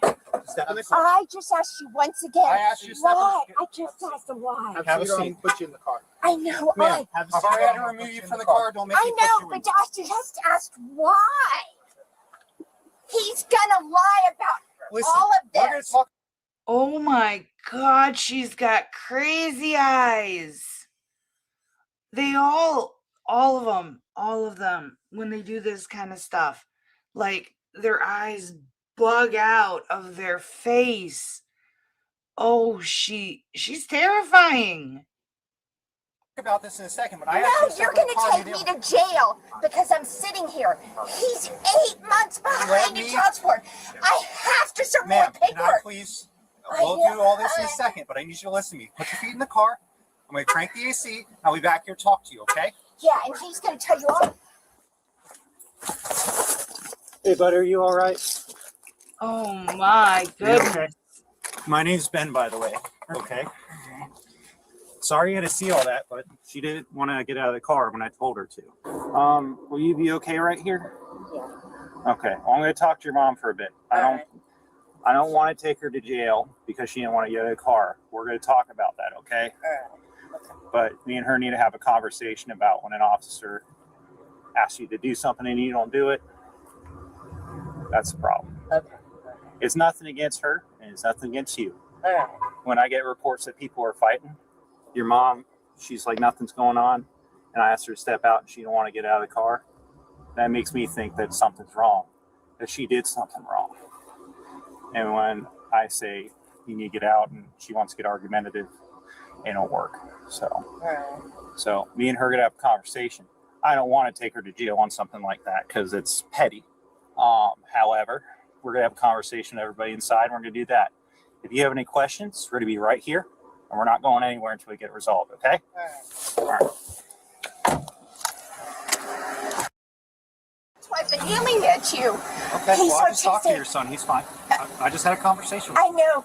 I just explained everything to him. Okay? Okay, when do I get to tell you what's going on? In 1 second when I hear from what's going on inside, because I want to hear what's going on. You know, so often when I hear parents lead with, he's autistic, I find that the parents are more of the problem than the actual child, that they're claiming to be autistic. I'm not saying that the child's not, because I don't know. But, I mean, personally, if I had a child with autism, I wouldn't use that as a catch-all for everything. And it seems like that's exactly what this woman is doing. You can't take his word for it. He's autistic. That's kind of demeaning. It's pretty rude. Why would you say that about your child? Why would you throw that out there to strangers? Especially when your child was nothing but respectful. I think I know who the problem is in this family dynamic. Certainly isn't the child. Well, everything that I received is there was an altercation between you and a party inside. And when you tell me nothing's going on, let me just explain from here, okay? And I'll let you talk in a second. Okay. So when you tell me you're not getting out of the car and more so swerve around my vehicle and what? No, I just wanted to park with my son. I know you don't. Okay, I'm sorry. I'll let you explain your parts here in a second, okay? Okay. When you swerve around my car with activated emergency lights and it's a fully marked vehicle, you did park. However, however, you did swerve around me. So that was indication number one that there was something going on. That led me to believe, yeah, I think this is the party involved because they gave your vehicle description as the party involved. A white Honda Accord, exact matching everything. Then when I walk up to your car, you could clearly tell I'm a cop. I just wanted to ask you why. And I asked you, hey, I need you to get out of the car. And you want to say, no, I'm not getting out of the car. I'll let you finish. And then you don't want to get out of the car. And then you try to roll up the window and lock the door on me.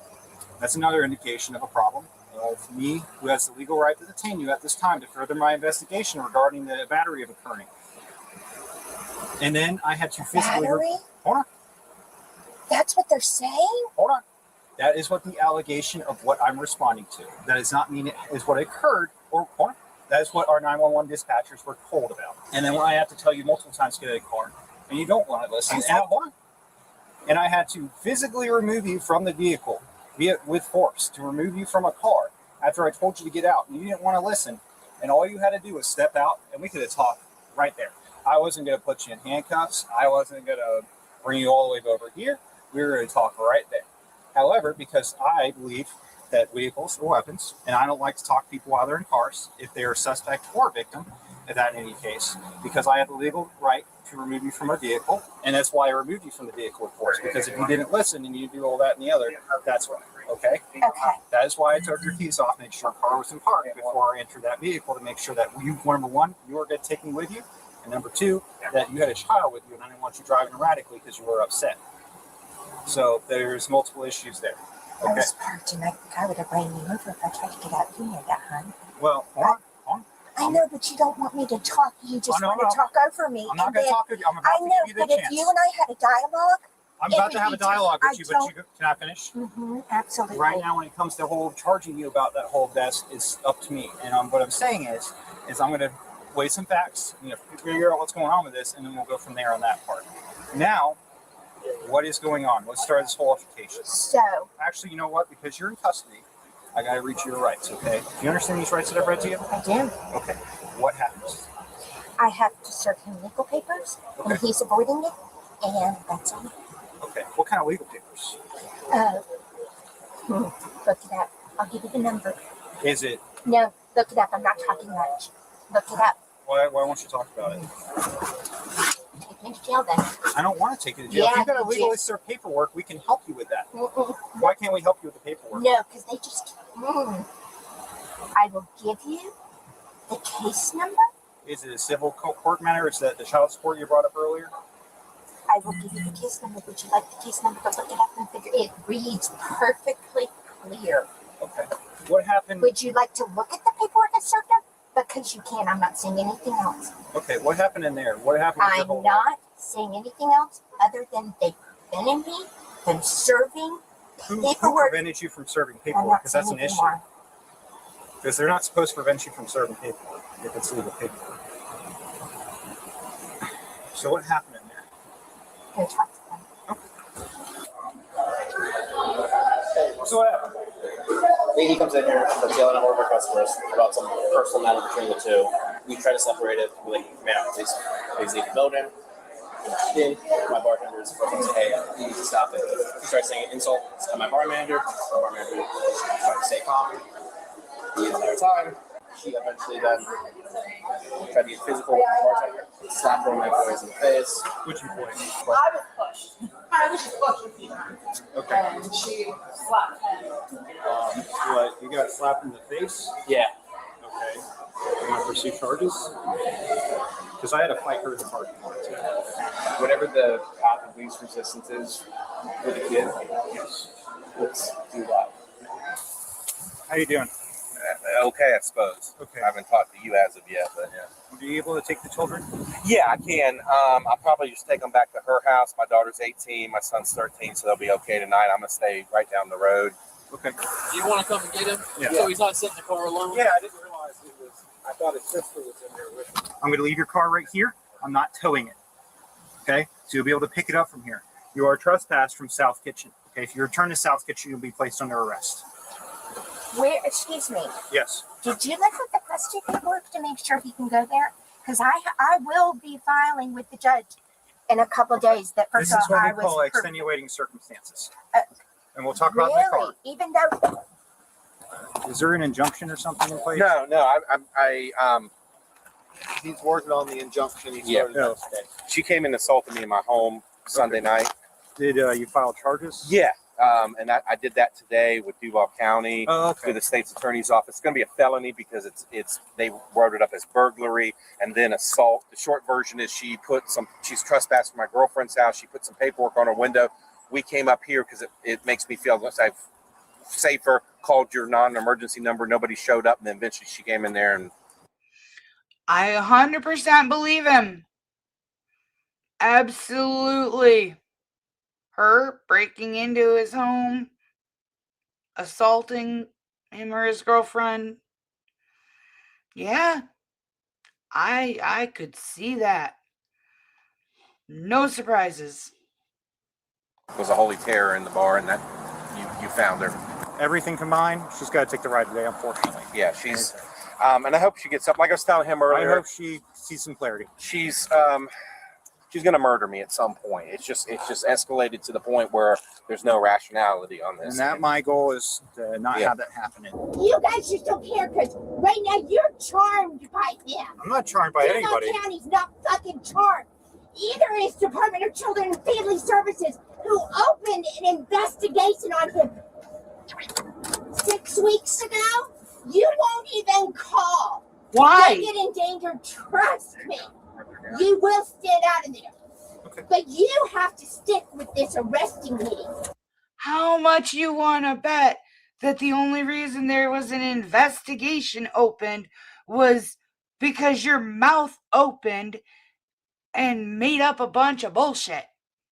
He charmed you, hon. Trust me, that's what fucking abusers do. And they put their hands on me first, and if you would have looked at the tape, but you won't, because you don't respect women. You got charmed by everybody. He's a regular there. Did you think they were going to say, oh no, I'm sorry, we f***ed her up first? They would go to jail. But you won't look at the tape. God, I hope your mother's always got better treatment than this. You're continuing to not stop, not look, not do anything, because you're charmed by him and the bar staff. You just believe them outright, right? Nope. How in the f*** am I going to tell my daughter? She's literally at work. And off. If it's 8, she's off now. You know you'll be able to call her, right? She's going to be sitting there worried as hell. He has hurt us. You know you're able to call her when we get to the jail, right? Oh my God. I have lost any faith in humanity. Dudes just get to do whatever they want. That bar put their hands on me first. Okay. And you won't look. Okay. Shame on you. Shame on you. The bar staff was trying to separate you from... No, they weren't. You're listening to them. Shame on you for not looking at that tape. Okay. They hurt me. I never touched him. I never touched anybody till they put their hands on me and were hurting me. I'm disappointed because the cops have never helped me. The dude gets to abuse me and the kids, and he's fucking charming. And he charms his friends, and everybody will die for him as he does the shit he does behind closed doors. I am ashamed of you. I am deeply and truly ashamed of you. Dude, do you not hear about the guys that molest women? I'm asking you, why do you want to pull me out? All you had to say was, for my safety. You just got the balls. I'm not answering. All you had to do was say, for my safety, ma'am, please get out of the car. And you know what? I have enough respect for people. I got out of the car for you. But you didn't. No, you never told me. I told you to step out of the car. No, you did not. You said step out of the car, not walk. All you had to say is, hun, I knew. I don't have to give you a reason why. Please, because oh, of course, you're not going to be wrong. No, I'm actually not wrong. No, you're wrong. This is going to be an interesting hearing. Do you even know what It my shall point be. is? No, you tell me. You didn't even look at the legal document. You're right, I didn't. Wow, you're a piece of shit. I didn't have to look at the legal document because it's not pertaining to a criminal case. You never even looked at my legal documents. I don't need to look at your f***ing legal documents. Of course you don't have to. And the minute you threw me on the ground, you could have roughed me up and put me in jail. How many f***ing cops do it? I didn't rough you up. It's disgusting. And you know that you did the equivalent to a 51-year-old woman as f***ing roughing her up. I didn't rough you up. You gave my kids to a man who just had a children and thing looked up at him in 6 weeks ago. 6 weeks, this wasn't years. And you put my kid in his hands. He's college educated and thinks you're a piece of shit because he's college educated. And he charmed you. And that bar charmed you because that bar would do anything for him. So good to know that you just helped him out, and he thinks you're just trash because you're not college educated. But he'll sit on his ass and not work and not pay tax for 3 months. But you don't know that because you never looked it up. And all I wanted to ask you was why? Tell me it's a safety issue. You were the first dude. I've even got pulled over in traffic. And the first person who did not tell me when I asked over and over again. Traffic people will tell you it's for my safety. Nope. The suspect was charged with 2 misdemeanors, including resisting without violence. She pleaded no contest and was ordered to serve 6 months of probation and complete 25 hours of community service. Consider subscribing to Crime Scene Cam for more exclusive content. That's it? That's all? Oh my goodness. She needed more.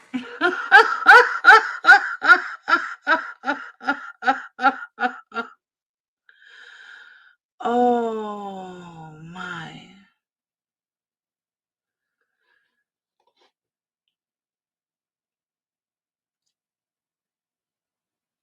You would think people would know by now. And yet they still act a fool.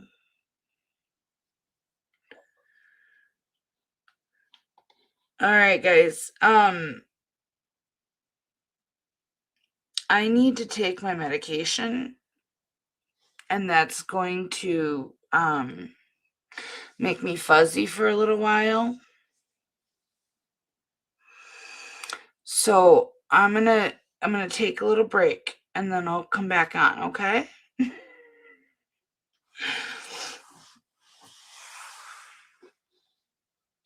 Oh, I just love to see them get tased or get their windows broken.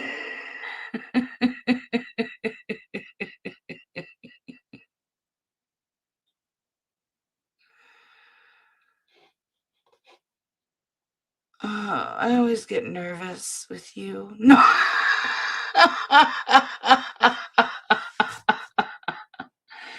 All right, guys. Jerry has a link.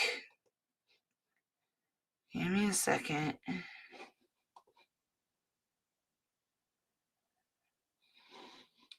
Jerry, you need to start up your own channel. You can play all the links that you want, buddy. Is it the Terry Ogles Family Adventures? Is that it? Hi, Sandy, honey. Merry Christmas. I love you.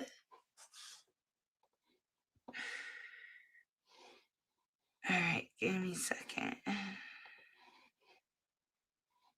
Oh, it's AI generated, first off. It's not going to let me back it up.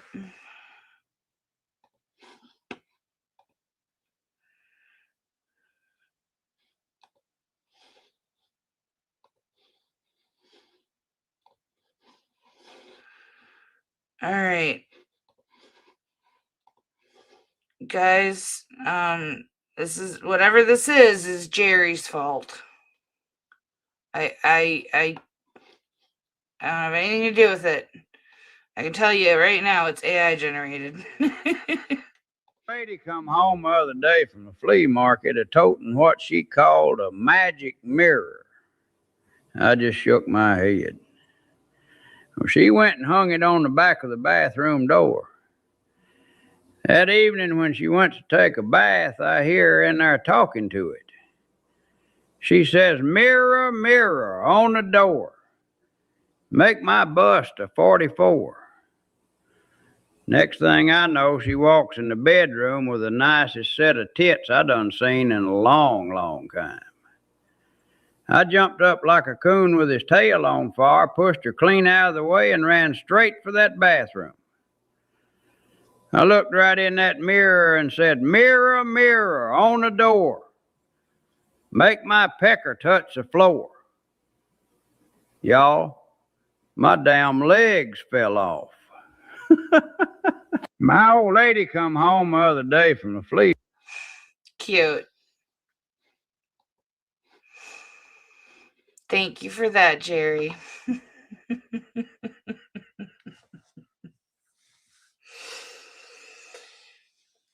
Oh, AI it's something.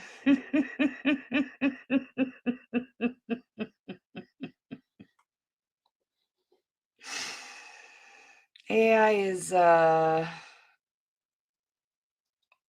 concerning.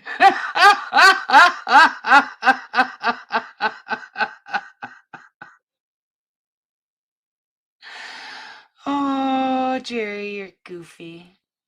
It was cute. It was cute. All right, guys. I'll be back in a little while, okay?